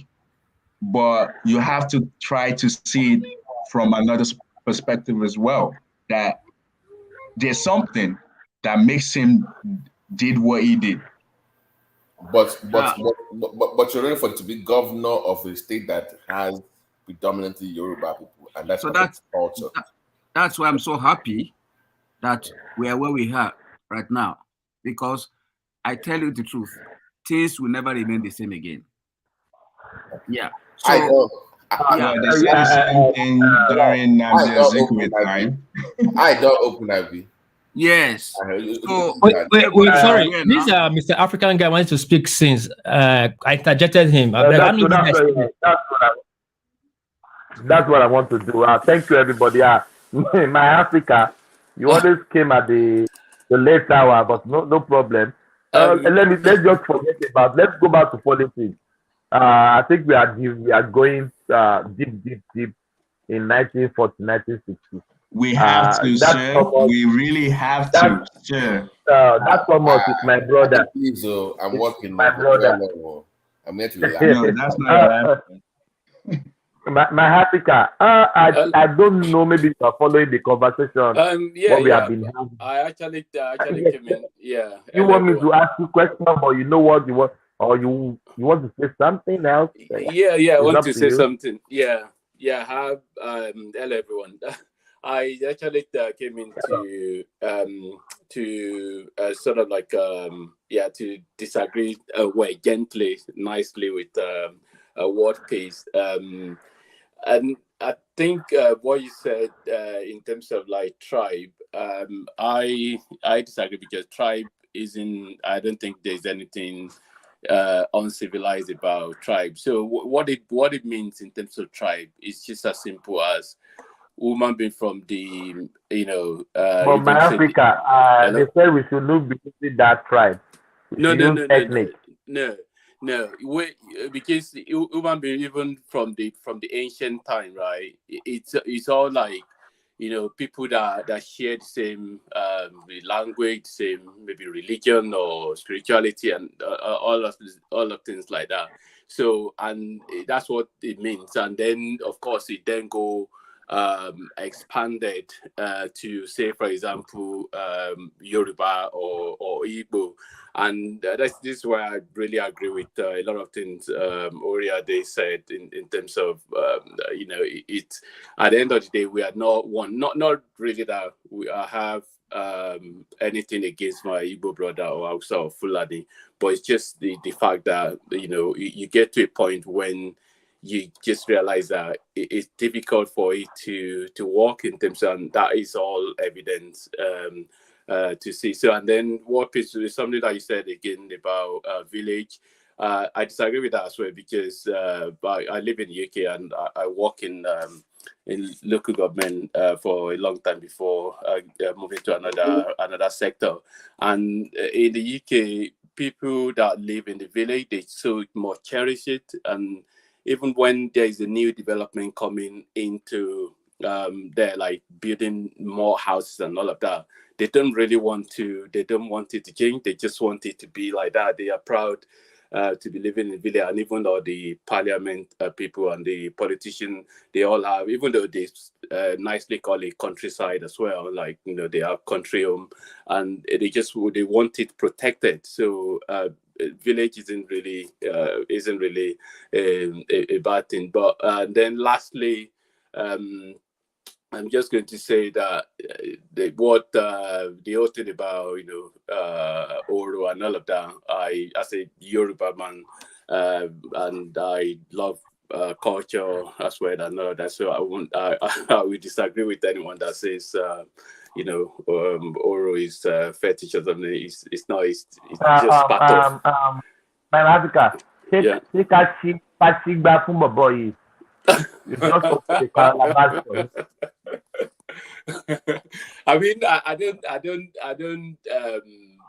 have anything against him, as in what he stands for and all of that in terms of getting into politics. But obviously, in terms of culture have to be preserved. This is what our ancestors were doing before colonization, before all of those. So, and every you know, every part of the world, they try to protect their culture, to try to protect their thing.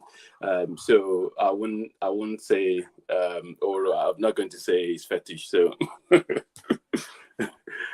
that's me done. Thank you. Mr. Africa. Sorry, Thomas. Mr. Africa. I have to quickly say this. It's my opinion. I cannot impose it on anybody. Like I said, the Nigeria problem have varies at different side to it, you know. But for me, I feel that most words, the English word we use to identify ourselves, that's the beginning of our problem. Not until we start identifying ourselves with our own words. You find you can say anything you want to say, identify yourself with your own Yoruba word, which of course you know the meaning. But we're looking at our problem through a white man lenses. It will never work. Yes, I say stand by it. When you do stronger research, you will know one day, you know, that word tribe is a, how's it called? The relative word, how you say it. The word chief. No, you see what? Sorry to like, I'm not. That's why I say I disagree gently. Of course, I do respect your opinion. So, but I'm just going by. I'm going at the bigger picture of what tribe is, like the origin of it. So let me give you one example. Say, okay, so as we are here, right? So you are, I've listened to you a lot of time. So I know you very well. So I know you live in Japan and all of that. So you are Edo or Bini or something. So if you look at Edo, Bini, and like Yoruba, I mean, there are some kind of like history in terms of the link. So, and it's one of the reasons why you possibly feel a bit more comfortable here. I'm not saying you can't go to another platform, but if you are suddenly find yourself on a platform where most of the majority of the people there, they are, Hausa, Fulani, and then they are having discussion. I mean, it's not that you hate them or you don't like them, but you possibly feel more comfortable, and this is a reality. So when you look at I know all tribes come on one man platform to speak, but the fact remains that when you do head count, and you notice that majority of people are Yoruba or South. And when you go to another platform, so it's the reason why it's just, I don't know how to really explain it. It's because so humans are tribe, and you tend to be a bit more comfortable with people that are of your tribe. If you suddenly find yourself with among Akan people of Ghana or something, we're still black, we look like the same, but you're not really going to, you're not going to be 100%, feel comfortable. So that's what it means. So people that you can, maybe sometimes you can, if we start speaking Yoruba now, I would possibly enjoy it more. But of course, this is an international platform. English, so other people can be able to. But if it's to be speaking, I'll feel really very comfortable. So that's what I mean by tribe, because okay, let me quickly ask this question. Sorry, before you move forward. It's not really that word tribe itself. It's just what it means. I know. Let me quickly ask this question. You live in England. Let me just say, I do. In Chelsea. Yes, I do. I think the word clansman is more familiar over there than tribe, right? I understand what you mean. Like, I haven't really seen much people talking about saying tribe in England. I agree with you in that sense, but I'm just talking in terms of like a bigger bit, not rather than just the word itself, but what it means. Yeah, I get you. Don't get me wrong. I get what you're saying, but what I'm saying is that if the people we're trying so bad to be like, not like we are trying to be like white people, but we're trying to attain the goal of the achievement, you understand, and the development, and we are using their policy, their policy comes to democracy and all that, then we should try and still take other good part of it. I mean, better part of themselves to make an example of ourselves. If they don't use word tribe for themselves, they use it more word of clansman. In America, they'll say I'm a East Coast or West Coast. I'm from Detroit. They will avoid they identify more of their states. They are counting more than. Again, I'm not going about saying, okay, I'm a tribeman or whatever. But what I'm saying is, so even in England, for example, you have English, Welsh, Scot. If you like, that is of course, might not really call it tribe, but what the meaning of tribe? That's what it's the people that identify as one, that speak the same language. And it's the reason why Scottish, they want to have their own. If Wales are given opportunity, so I understand. But let me just, I mean, we understand each other in terms of, I respect your opinion, and I'm sure you respect mine as well. We understand. Of course, I respect your opinion. Thanks. We understand what it means in terms of, but something that you said that I want to actually quickly use to finish, that reminded me of something, is to take example of from the things that they do well, that we can. So, and that takes me to politics. Let me just speak to politics now to round up. I think I was actually thinking about this a few days ago when I was researching the video, and I remember that in Britain, right, they don't have what we have as a state in Nigeria, which is we're using American style, where we tend to borrow from different places. So we use American style state governor, right? But in Britain, equivalent of a state is county, and county council, which is a state in Nigeria, they don't have governor. They don't have, the leader is called chief executive. It's not elected. It's just like a technocrat who is just appointed, that okay, based on they do interview and all of that, and then it is the chief executive, and then whenever that person maybe move on or whatever, just like a normal job, and then somebody else comes in. So, but having said that, they do have councillor, county councillor, and then also equivalent of local government in Nigeria is also called local government here, or borough local government, or borough council, or city council. So they have councillor as well. So, but the point is that the councillors, like I can't remember somebody that mentioned that already. They don't demonetizing. Somebody mentioned demonetizing. So they don't. This councillor, they only just get salary. It's not really a lot, and it's the reason why they claim for their they travel and they claim for mileage and all that. Every tiny penny they claim for it, because what they are getting as salary is not really a lot of money. So it's not really that everybody really killing each other that they want to be a councillor.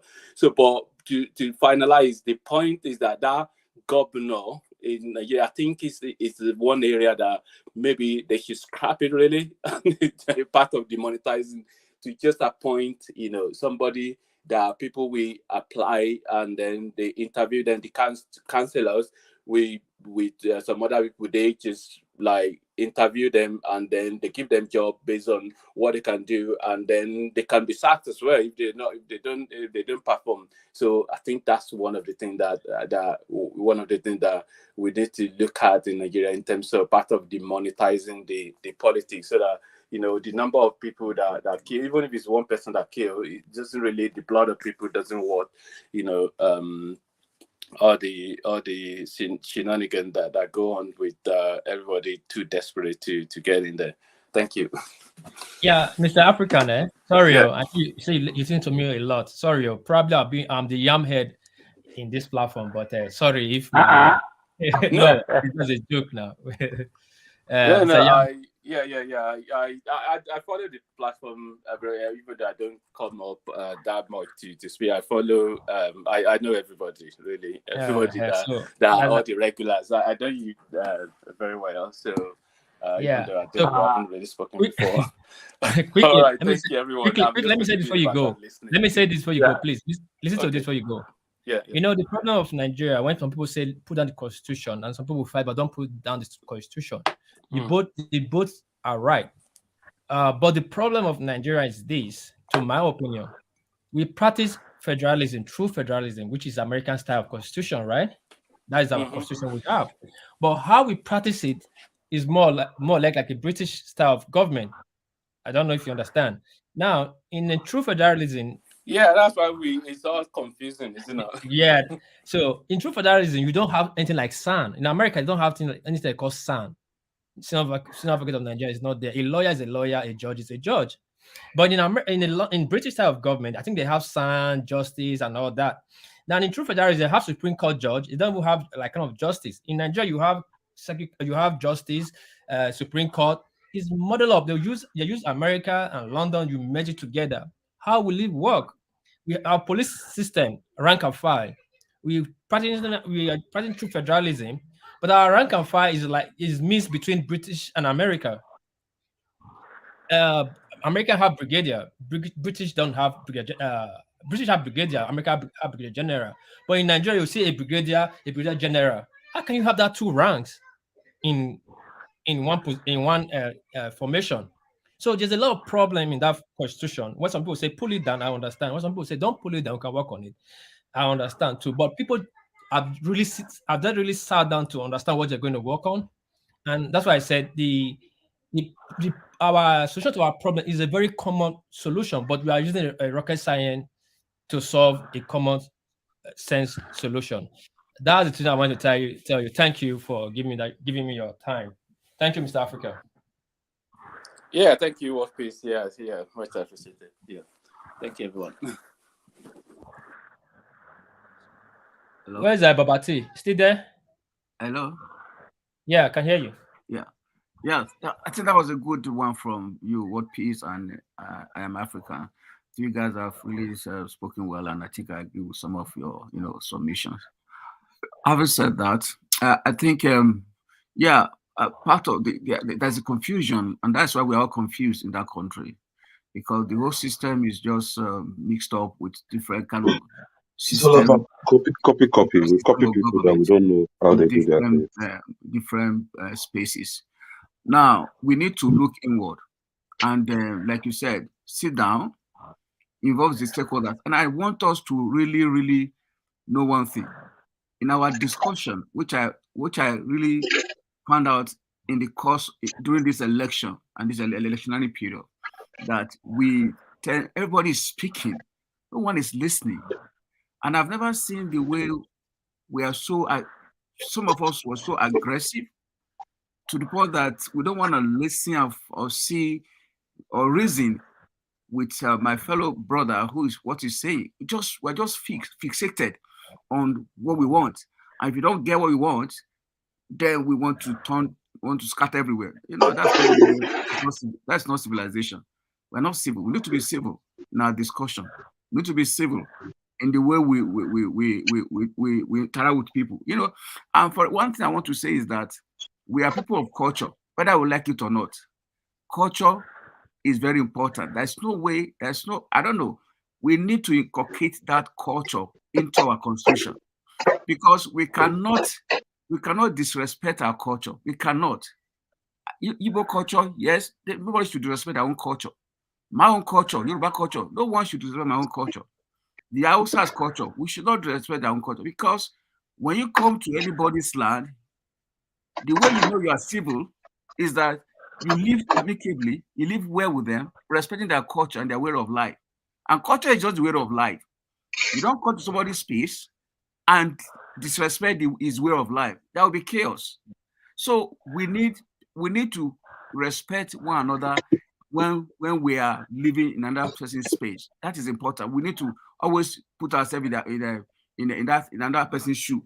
Now, having said that, I know that our younger generation don't really care, and because history has been cancelled, nobody is telling them. They're not reading history. They're not reading. All we have there is computer. During our own time, when we were all grown, I'm not sure how many of you are my age here. There was no computer, nothing. We have to go to library to get material stuff, all that. So we're reading. And the generation here, they don't read. Everything is computer. Just whatever anybody does tweet, that is what they read. What everybody does, and they just man out of things. And so their knowledge is so shallow, information is so shallow. And that's why they are acting from their reflex level, from their spinal level. We need to sit down and begin to reason and begin to see, how do I live amicably with my neighbor? And once we start doing that, then we'll begin to move forward and be civil in our discussion, not to shout down anybody, not to call anybody with any kind of name just because he or she does not, agree with your presentation or your idea. That does not mean we should think that person he doesn't have sense. We shouldn't be doing that. Then one thing I want to say is that our Obi'S was given a place, because if you look at the English system, the monarch, that house, what they call that house in England, where this Buckingham Palace. Buckingham Palace. I can't see how the prime minister would tell the Buckingham Palace, tell the king or the queen how it should run, how it should sit down. It's not possible. Even they are civilized. These are people who are copying. I've never seen a prime minister, which is equivalent to the president, will begin to dictate to the king or the queen what he or she should do. But in our own place, you see a small boy will tell the king, "Shut up, sit down." This is not the way we are. You are useless. You are useless. What kind of civilization is that? This is not the Yoruba I know. This is not the culture I know. Because you are civilized, you have gone to school. Can you be more red than the English people? More red than English people. They brought this into us, and they respect their own culture. I've never seen any councillor, any mayor, or any MP or prime minister will look at the king's face and tell him, "Shut up." Even before they Shola, let me just come in there. I watched a document from Queen before the past. May her soul rest in perfect peace.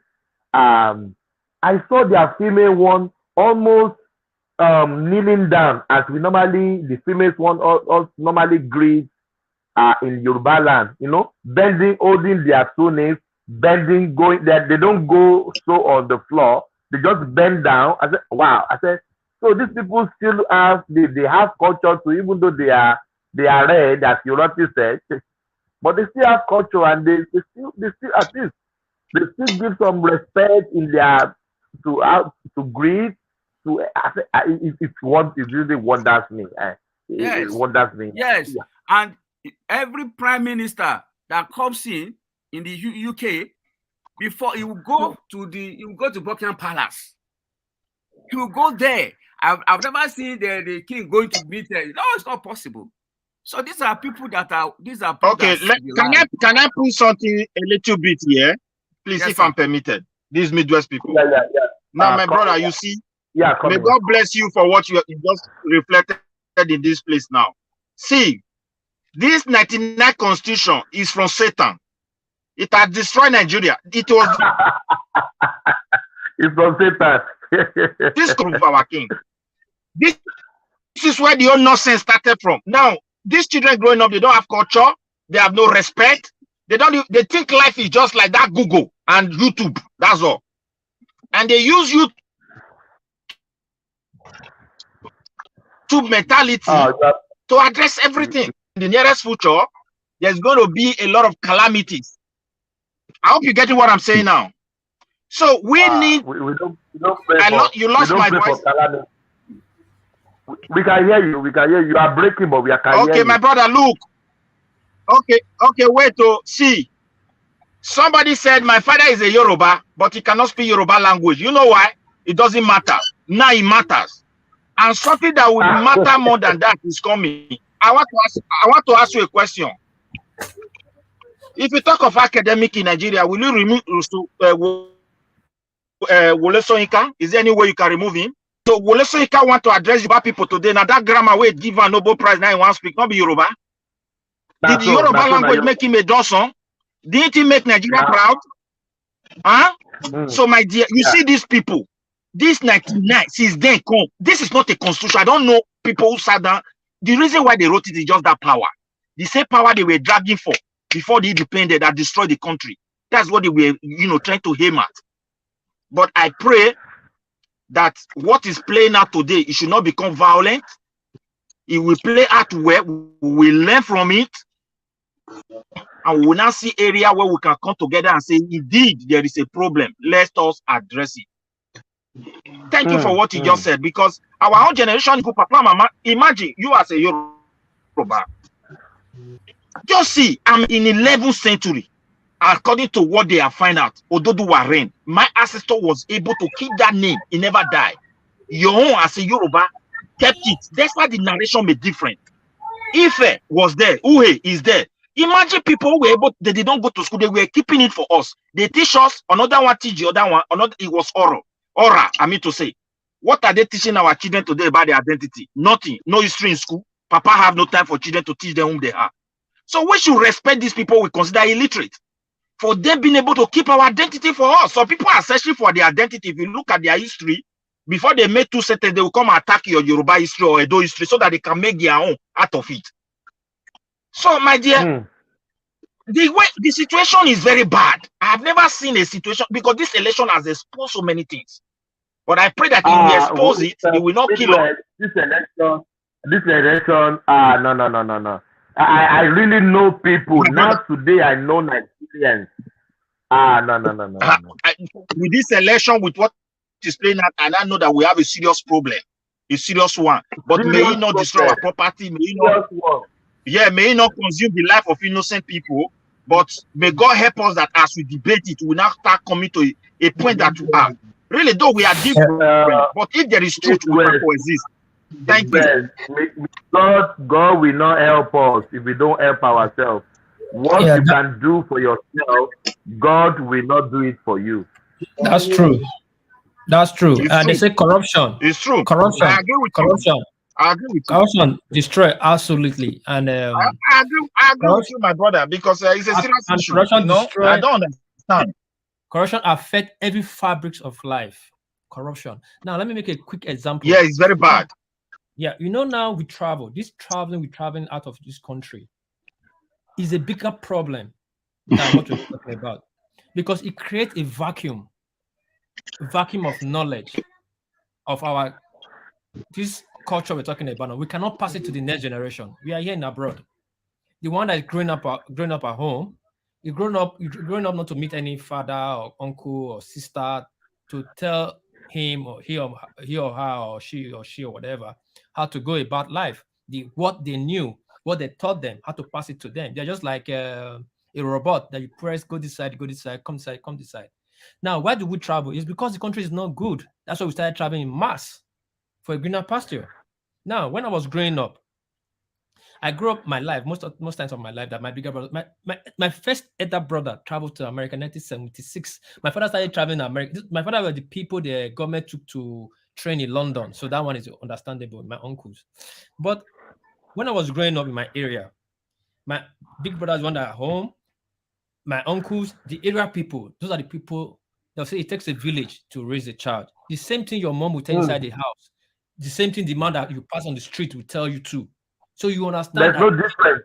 No difference. You know that there's an environment and society They say environment and people, or environment of society influence people. The environment you are, the society you are, influence the way you grow. So if by everybody take the same thing, you understand this thing is wrong or this is right. Now look at it now. There's divorce up and down in Nigeria. There's disrespect everywhere. There's corruption everywhere. We just feel okay, it will fix it. It's a bigger problem. Who will fix it? Is in abroad. People that can speak, they are abroad.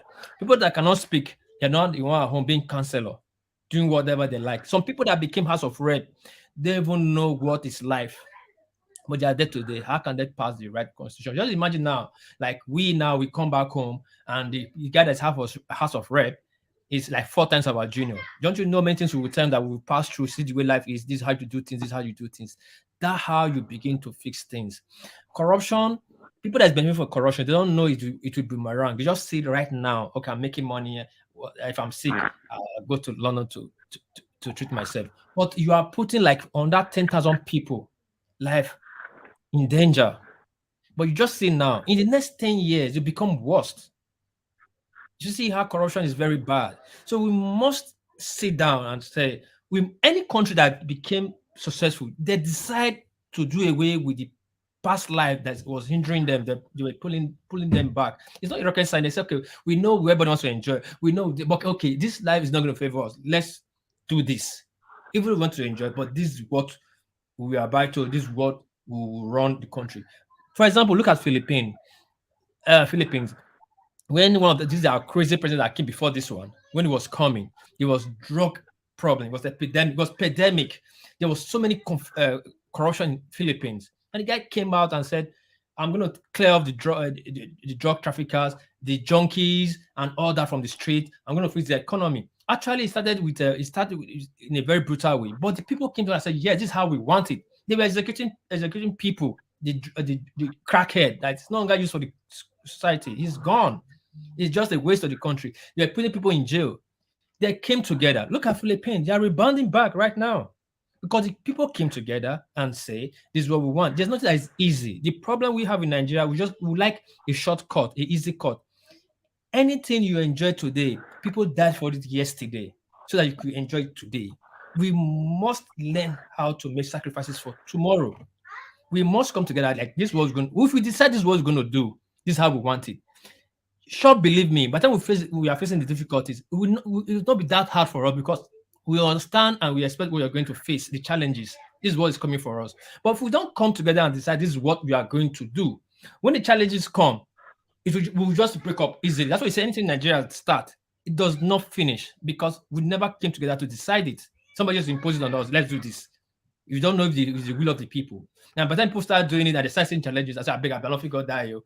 I better not my person, it's not my house, it's not my papa. No, that's why things does not really work out. In Japan, when the economy recessed in 2008, my Japanese friend, they slashed their salary.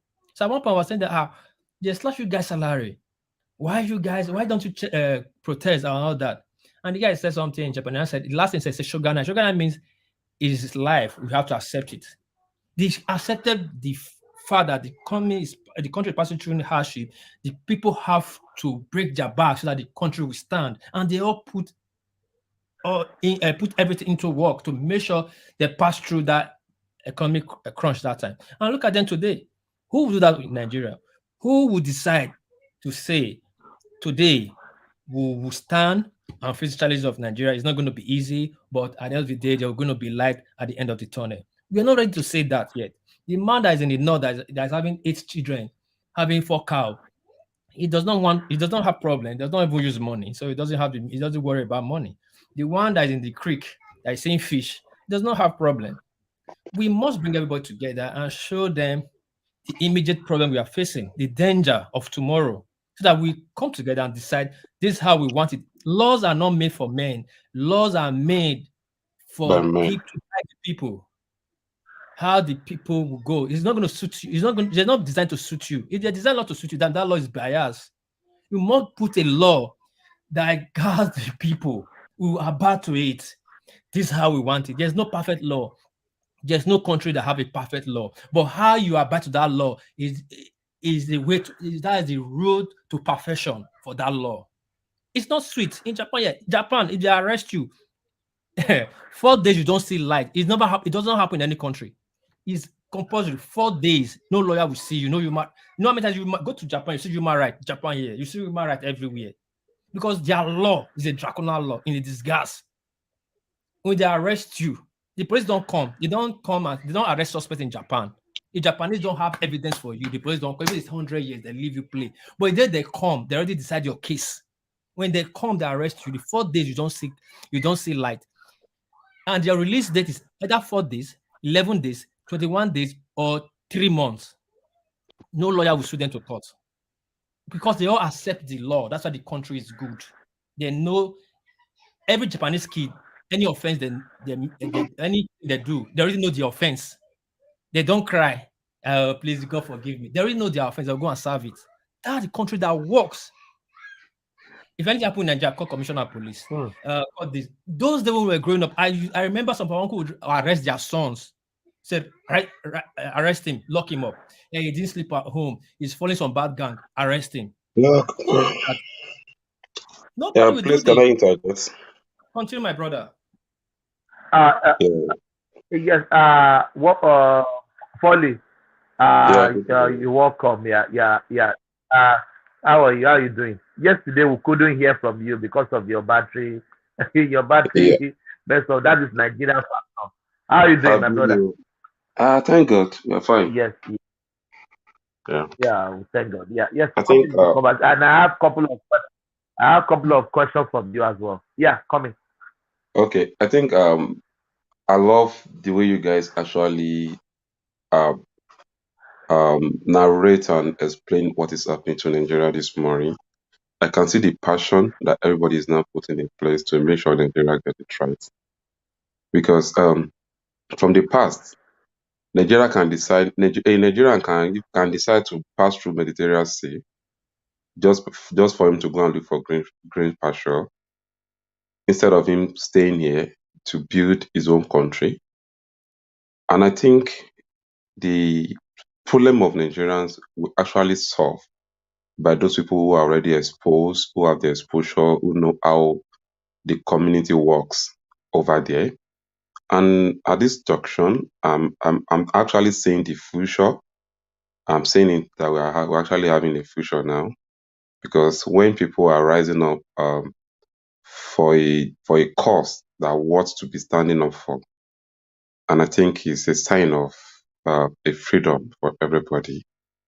And the first person that did that actually encouraged most, the reason why I actually support Showore is because of someone living in America, and he came to Nigeria to come and be protesting on the streets in Nigeria. That alone give me that respect for him. That wow, this guy. So before I started following him, I tried to know what this guy actually stands for.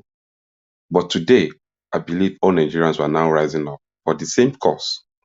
So it's a good development in our system. So this is Africa, not even Nigeria. This is Africa problem generally. You know, one of my guy was actually saying something the other time. He was talking about governors, the state we have in Nigeria, and some people don't believe that Nigeria we don't supposed to have a state, because if you really want to copy America, America is like Africa. They have their governors there, and the governors they have there, they hold the territory. Like it's supposed to be Nigerian, Cameroon, what's it called, Ghana, all the countries in Africa supposed to have their own governors, not the president, the way we claim it. But we are running a system that we don't even understand, and we care not to understand it. We have our culture here, we have our own space, we have our own things, we have the way we do our own things here. But unfortunately for us, we copy people who doesn't have the same ideology with us, who doesn't have the same environment with us. For example, when somebody that is, you're actually a marketer, and you are going to market to go and market people, and you are wearing suits, you still tie up inside sun, and because you think people are dressing like that somewhere, and you don't even look at your own head that there is a sun here, there is heat. People that wear tie, over there is just to buckle up their neck so that the cold will not enter their chest. But you are inside sun here. You want to go out inside sun, and you are still tying tie. So these are the Kulu mentality that all of us were carrying around in Nigeria. And until we start discussing it, we can't be able to break all this problem we have. But thank God this morning, listening to you guys, wow, I give myself that hope, that future. I think we are getting there. So for that, I give you guys 100% kudos this morning for what we are discussing here. It's our problem, and we have to announce it. We have to talk about it. But we need to understand where the problem is coming Thank from. you for the. Yeah. Let's go to policy. I think we are deviating from policy a bit. GRP said that guy needs to be flogged in the market square. He said that Oro is fetish and diabolical. And I know you are a Yoruba man. What do you think that guy is up to? I don't understand him. Listen to him in his own words. The APC unleashed evil on Lagosians, spiritually with their fetish diabolic rites that were done during the day, and physically with. So that is from Calvin himself. You can't blame me, because there is one other Yoruba land that said Omotoba Solenu Oso Apo. Yes. So this is a guy. I actually love the guy. I love the movement, but he's not what to lead Yoruba space. He doesn't have the charisma, the value to lead a community that actually meant for Yorubas. Because he can't even speak Yoruba. He can't even speak Yoruba at all. And this is a lesson to every one of us. That is, we are raising our children now. They can't speak our dialects. It's a lesson to us as well. We are learning from him, because his parents make that mistake for him. So if you call our culture a fetish, I can't blame him. It's what he has already known, what he has already put in his brain. What these people call fetish is what I actually see things as if before the coming of Christianity or Islamic in Africa, we have our own culture and we have our own prophet here. But as a Yoruba man, what we can call our culture, our prophet here, is Orisha here. Orisha simply means people who are special being, who have knowledge more than others. That's what Yoruba call Orisha. But when they came here, they tag it as if it's something bad for us here. Who are the Orisha we talk about here? All these Eshun, Shango, Obatala, Oya, Obeten in Yoruba land. It's the same thing Elijah, Moses are doing over there during their own time. And they call them prophets in their own space. But our own here, what we can call them here is Orisha. They are human beings like us. They are not a spirit. It's not like that. They are spirits. They are just human beings. But they have the power to do things the same way Elijah can do things in his own space there. But unfortunately for us, Elijah, even Solomon that even have 600 wives, 300 concubines, make its way to Bible, and they call him a man after God's heart. And the people that we have here, I've not even heard of any one of them having 600 wives here, and they call them fetish. They give them name so that we will see them as if they are evil. So these are the culture. These are the things that they already take away from us. And by the time we started talking about it, we can bring them back to our society. And the system is actually, we are coming there.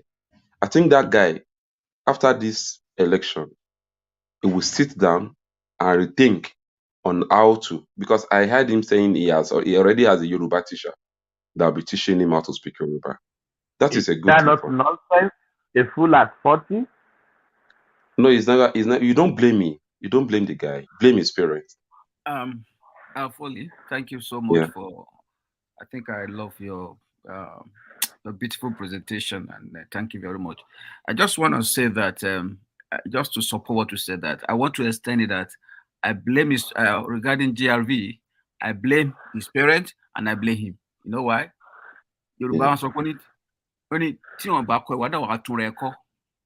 Okay. Can I talk about that? At your age? You know, bros, two things determine people in life. Two things. As you are, the only thing that determines you is your ear and your eyes. Do you believe? Mm-hmm. What you hear and what you see will program your brain. Yeah. So what that guy hear and what he sees is what is affecting him. You can't think beyond your circle of what you see with your eyes and what you hear with your ear. And then what you decided to hear, what you have decided to hear, what you decided to see can also affect how you be. You can decide it when your mind is actually know that thing. So once you already biased and polarized and you have decided, you have made up your mind, this is what I want to hear. This is what I want to see. For example, now, there are things I don't want to hear. I won't tune to it. I won't open my TV to hear that. Or I won't go to that channel because I know that I'm not going to get anything there or I'll just get something else. So there are things you see and that you can also control what to see and what to hear. Okay, now, you can only control what you think you can control. What your mind don't program, you can't control it. Your mind needs to program something before you can control it. No, you have control over your mind. You can control your mind. Do you know your mind is actually programmed from the beginning of your life? Eh? Your mind actually programmed from the day they give birth to you.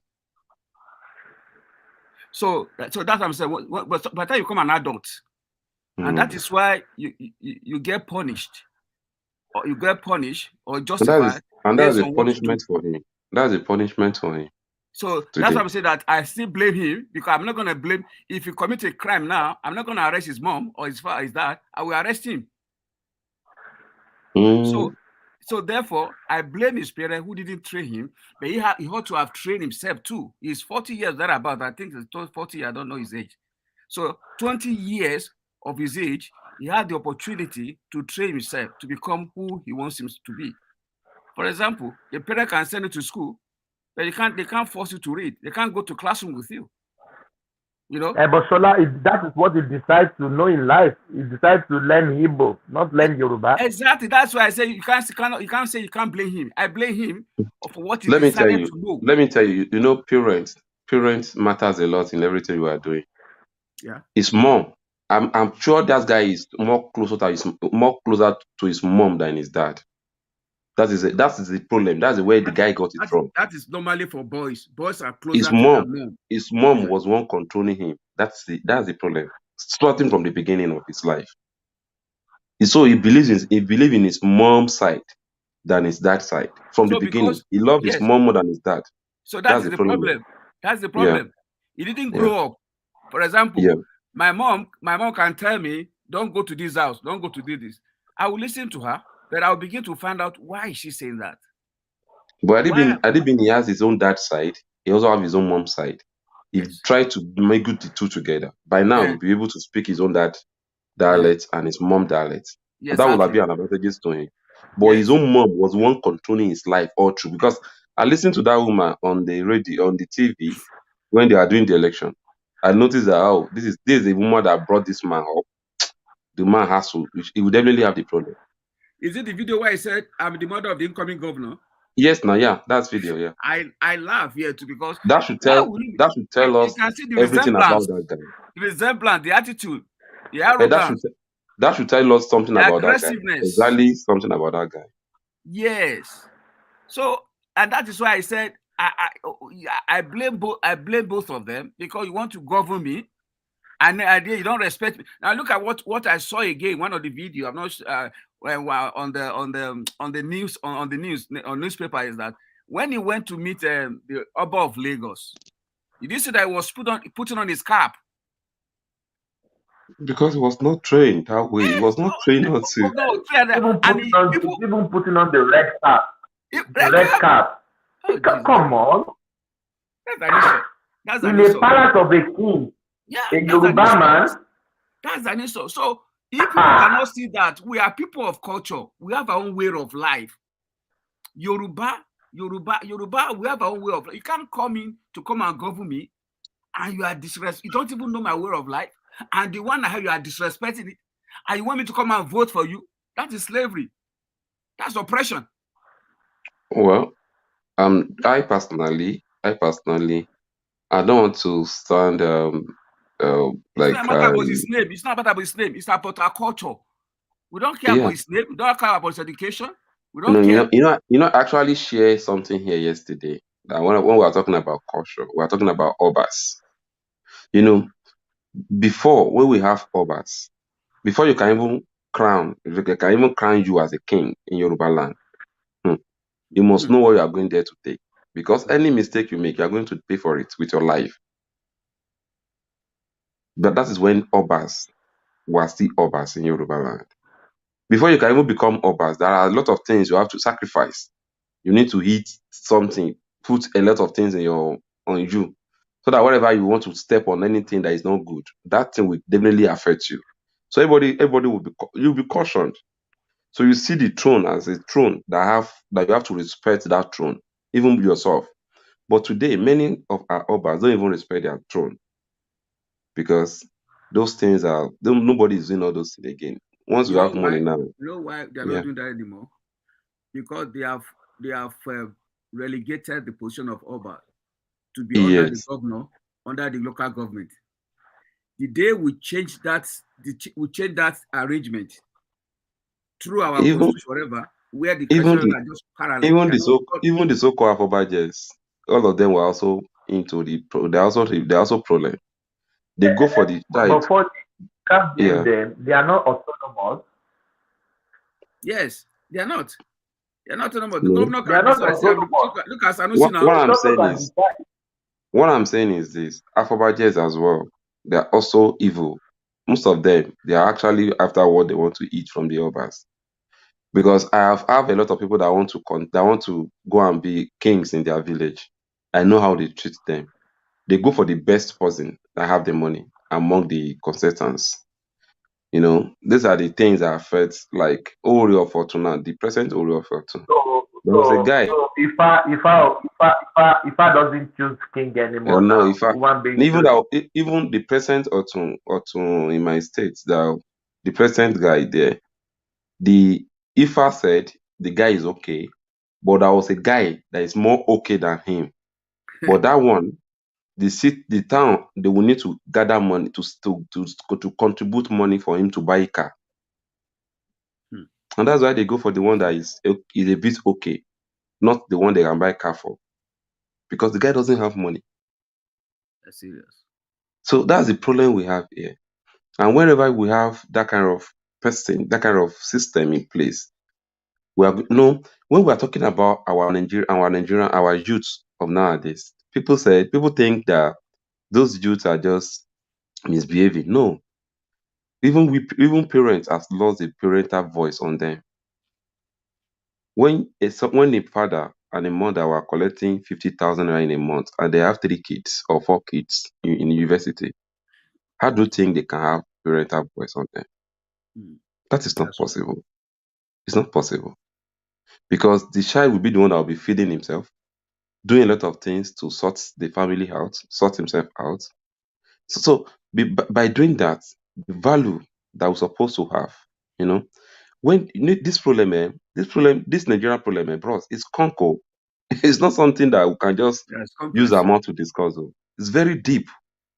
Very deep. When we were young. Don't you think that things like, and that's why some of the things that happen in the Western world, if we're able to, there are good things here that we can emulate and see if we can implement them in our country. Things like, rather than allowing the kids to having kids that, like, getting to the high school level is free. Everybody must go to, everybody is free. I mean, here, getting to graduate with their high school diploma, it's free. Then after that, if you are going to go to college, university, then you begin to access loans, of different kinds. So these are the things the government should put in place. I don't know, Minister of Education, whatever is going to head that sector. Bros, I don't know the side you have before the election. I don't know the side. Maybe obedient or BAT or whatever. No, I don't actually, know the side. I was for Shore all this while. Okay. That's why you are standing. That's why you are standing like this. I wasn't interested in all those. I didn't believe any. I didn't believe any of them. And that is why you are. Believe in them. That's why you are standing. But guys, you guys should be ashamed of yourself. Your Showore got 14,000. That's okay. That's okay. No problem. I was joking. I didn't believe. I didn't believe in Tinubu. I didn't believe it because I know it's part of the system. I didn't believe in Atiku. It's part of the system. I didn't believe in Obi. It's part of the system. And you know what? No. The new wine. To me, as if Obi is the new wine. Hello, please. Don't let. We want to. We know we'll be having this conversation now. We'll be having our own talk. So that's why I don't want to talk about them. But since we have an election, and the reason why you are standing, the reason why you are standing the way you are standing is because I will definitely tell you that you are part of people that know what the Nigeria actually need. If anybody follows Showore very well, as in there is any Showore guy you will see, they have the same clear on where to go. But we are not many. That's the problem. We are few. Yeah. Go and read Showore manifestos. You will see all these things we are all talking about. Showore has it all. He knows he's a Pan-Africa. So Showore teaches Pan-Africa history in America. He teaches Africa history in America. People don't know this about him. He understands where the problem is. When Showore was in the palace of Onife, they have issue that day. When they now media can just tell you what they don't even know about it. But what Showore was saying his own is like Omodegbon, Agbagbon, Lafida Ile-Ife. Before, Oba will not just come and write on anybody anyhow. Because Oba will respect you as a person as well. But the king of nowadays believe they can do anything with you and nobody will ask them. Ogbesele. So that was the time I have issue in my business.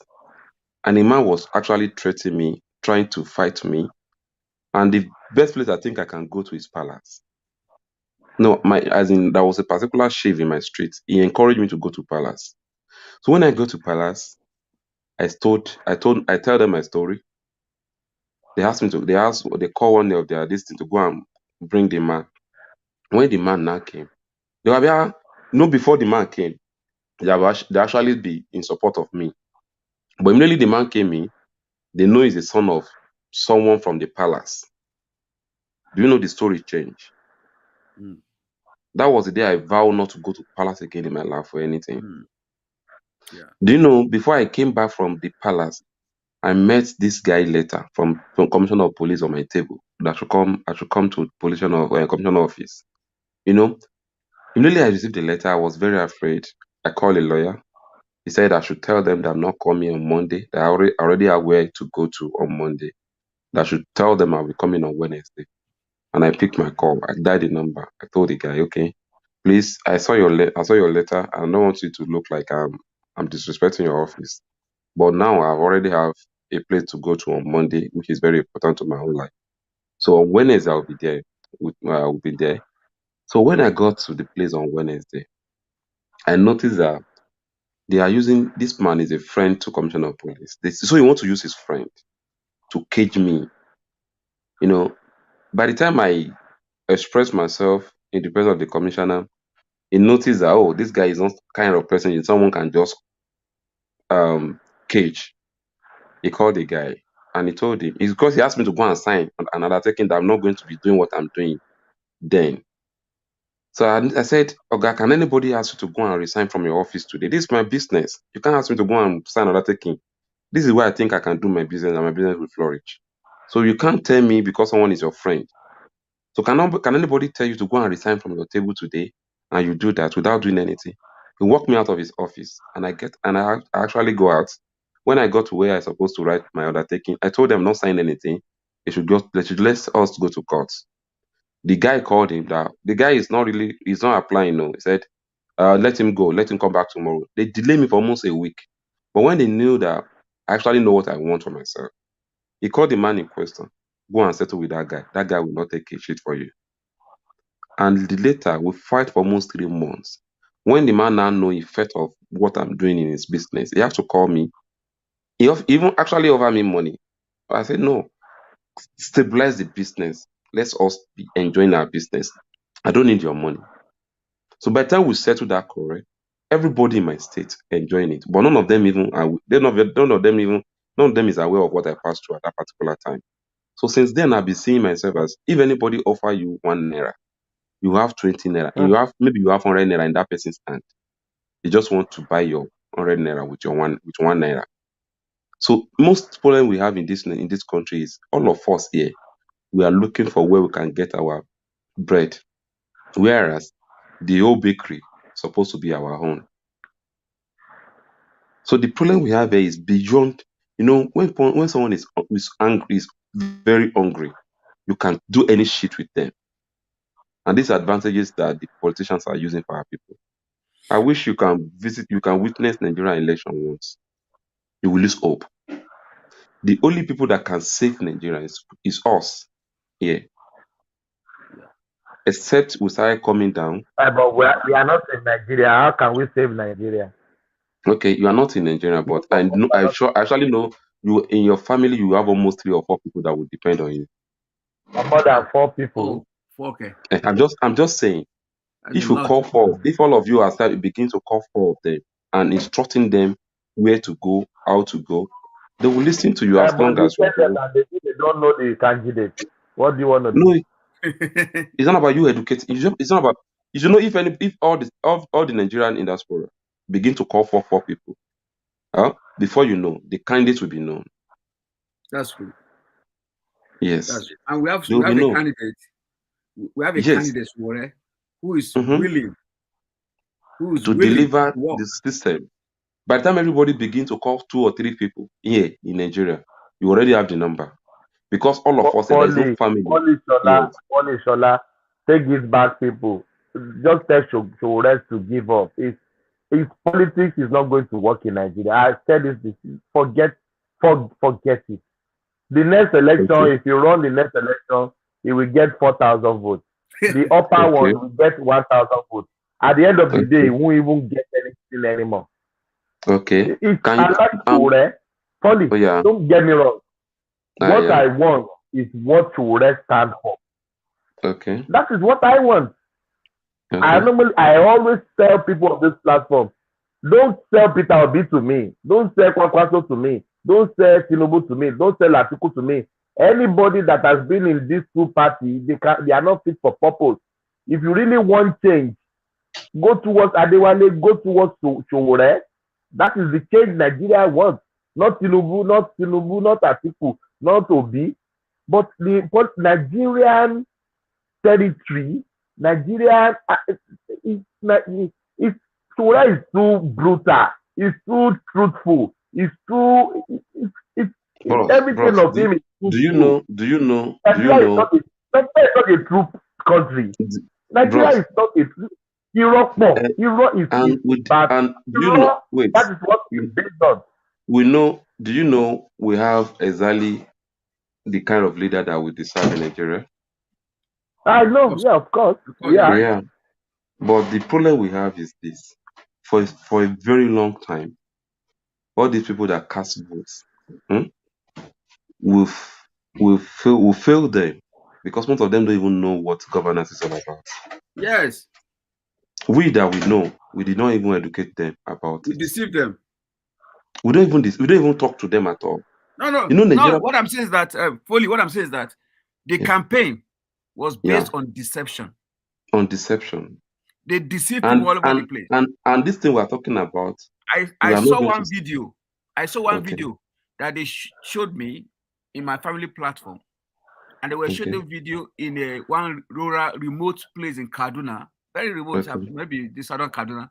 And I saw those Christian women, innocent women. Innocent, very innocent. And they were saying, we're clapping Obi, we're clapping Obi. And I said, okay. If they ask this woman a question now, why are they clapping for Obi? Clapping for Obi. None of them know. They were so very innocent. They don't have no clue why they do that, but they've been brainwashed that they should go for this.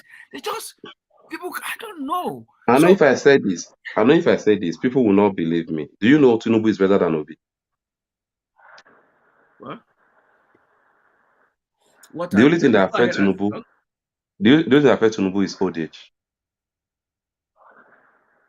Yes, When you are right. talking Of course. when you're talking about, if you're talking about brain, someone that have brain, and someone that have the revolutionary mind to change things, Tinubu created additional 25 local governments in Lagos, even when the president said he should not do that.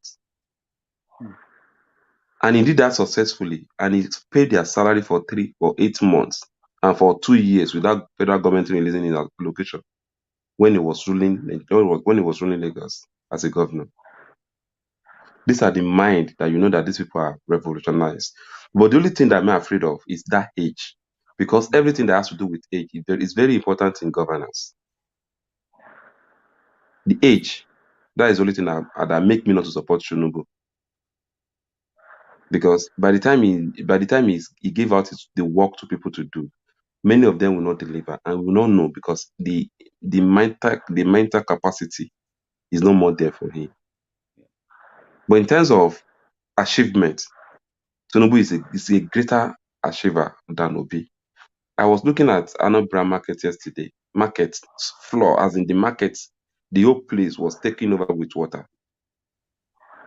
People are crying. Yesterday, or just yesterday, this rain that have not even started yet. And this is a place where Obi will govern for 8 years. I know that the same thing happened in Lagos. Anyway, nobody should take me for that. But I'm just saying that if you are to present a candidate among the 3 of them or 4 of them, Kwankwaso is better anyway. Folly. But I will still prefer Obi. Folly. Jesus. Hey. Oh boy, yeah. Oh boy, yeah. Sorry. Ala balanda change the boy.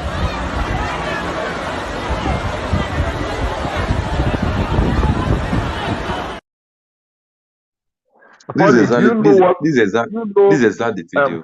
Forget about the shop. Do you know what disease this flood will really cause in the community? The damages. A lot of people will go back to. They will go back to poor. They will be poor. There is no pump water in Lagos, but their state they're still battling erosion. They're still battling erosion in their state, but there's no pump water in Lagos. But what you just said now, Thomas, was what Rufai said on Arise TV, and I was like, "What's this guy saying?" I was angry. Not angry with him, angry with his comment when he was saying that Lagos, there's no pipeline and no pipeline water running Lagos. And I asked him, the last time that was, you can only talk about maybe Abuja, maybe the Abuja, those Metama, Gariki, and Wuse, and maybe some part of, some part of those new old Abuja. Is there anywhere in Nigeria since 1980, in the 90s, that you've seen a tap water running? Anywhere in Nigeria? None. So when we hear people analyze issues, like me, when I was growing up in my streets, there is every Wednesday, Friday, 3 times in a week. I can't really remember.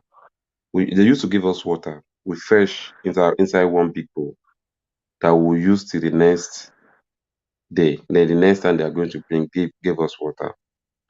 But now everybody is now drilling ball in his compound. Yeah, everywhere. For him to drink water now. So this problem is when Rufai was actually saying that, he's actually seeing it what we're supposed to be having. So that we don't have it doesn't mean we will not talk about it. Yeah. So it's also right for him to be reminding them that this is how we want to. But you people are not giving it to us. No, he has his right to do that as well. So the problem I think we have here, for a very long time, we've left the space for the criminals for a very long time. Yeah. Criminals have taken the asylum of the country. They are the one taking their fears. And in Nigeria's politicians are not even dealing with what is in your brain. What they do with now is work for us as a politicians, carry ballot for us, help us to manipulate votes. By the time we enter, we give you appointment. Either you know what you are coming there to do or not. We give an appointment. You come there, come and enrich yourself, take care of your properties, the people you use for our agenda. These are what destroy Nigeria. Yeah. Yes, this is exactly what destroy Nigeria. But by the time we started getting it right, we started putting the right people in the right place, Nigeria will be better. We need to educate Nigerians that governance is beyond who this one is in my party will win the election. No. Governance should be based on what does that your party, that your person you vote for, what does he have to offer? And the way these people are even spending our money, you can't imagine someone as a governor want to go for a meeting and you go with pilots, you go with ambulance, you go with so many jeeps, Prado jeeps, and this is a place where people cannot even have a tractor to work in their farm. So the money that meant for people to develop, they siphon into themselves alone. And after they came out, they have the money to give to people to buy their vote because they know people are hungry. No, these are the educations we need to be giving to our people. Like me now, where I voted, actually I only have one vote in my unit. But most of them were telling me that I should go and run. That if I run myself, nobody will see me and they will go and vote for anybody. I said no. The Nigeria politics don't welcome people like me because me, even if I have money, I don't have money to come and give to you for election to vote for me. Everything you see me doing with you in this community, I'm just doing it because I want to do it, not because of politics. Okay? But if tomorrow comes, Nigeria change to what we actually want, somebody like me.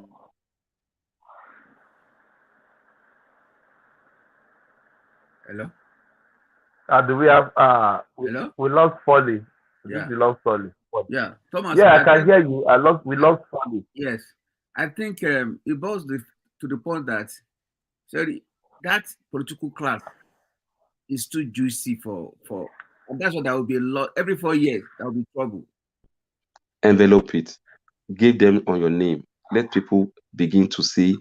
By the time you are now telling them, Malga, this thing is not like this, or it's like this, or they will listen to you. Like me now, for me to capture my street is easy for me. But a lot of streets are there that you cannot capture because people leave them for their own faith. So by the time all of us came out, the little we have, let's inject it into our community. Let them know that they have a son somewhere that is actually thinking about them.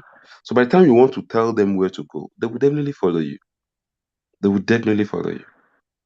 But the problem is, even our friend that drop out in school, we don't greet them anymore. And these are the people that influence society more. At times, I will leave my office. I will go to park to go and be playing with all these Agbero boys, just to tell them that I'm still here with you guys. I want to align with them. So, but I know one day I will have a struggle. Maybe I want to lead a protest, and they will send one of them to come and attack me. Immediately they see me in front of the protest, one will call me, Oga, so they ask us to come and do this. Oga, leave that place. I can easily confuse the guy that okay, but when we are doing things and you neglect them, you make them believe that they are not part of you. By the time you want to fight for freedom, they will use them against you. They will. Yes, they will use them against you. Yeah. So all of us, we have this mindset of we have to develop this community development, our friendship. Even if I bet you keep everybody for their own lunatic value. Everybody in this space have their own value. But in Africa, we believe once you cannot speak correct English, we believe you are not part of us. You are not intelligent. And what does a language has to do with intelligence? It is nothing. So these are the area we are lacking. And the bridges have to be built back, and let's continue to eat the street. By the time we are finished with them, I can bet with anybody before 2027, Nigeria will not be the same again. I'm sure. I'm already pretty sure of that. Yeah, thank you everyone. I think this session we've done 6 hours before. This is 4 hours. I think we've touched many things there. I think this is the time to shut down. Thank you, Shola. Thank you, Babasi. All right. Thank you, Foley. Thank you, Foley. Everyone that has spoken early. Thank you so much. God bless you all. Good night. Yeah, thank you, Foley. Yeah, I hope you take care of yourself and your family. Yeah, everybody. Yeah, thank you so much. Yeah, Thank may you. God bless everyone. Yeah. I will leave you with this. To jolly go home. You guys are amazing. Our listeners, our the chat, the comment section. You are the strength of the platform. When we are speaking here, you guys don't comment. We are nothing. Yeah, you are the strength of the platform. Thank you so much to everyone that sends super chat, to everyone that like us, to the one that hates us. We love you all. But we are here for you, for the betterment of that country called Nigeria. There is nothing else. Yeah, I don't think somebody is paying us to do this. We are doing this for our country, nothing but our country. I will leave with this. We should stop praying. Prayer don't work if we don't go to action. My logic is, what you can do for yourself, God will not do for you. If God continues to do what you can do for yourself for you, it's no more God. It's not what you cannot do for yourself. That is what God will do for you. So Nigerians, stop praying. Go back to drawing board. Take action. Build bridges. Come together in love and peace and in harmony. That is what can move us forward. But if we continue praying, then we don't stick to action, we are deceiving ourselves. Thank you, everybody. May God bless you all. Peace. I'm out.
They never say something.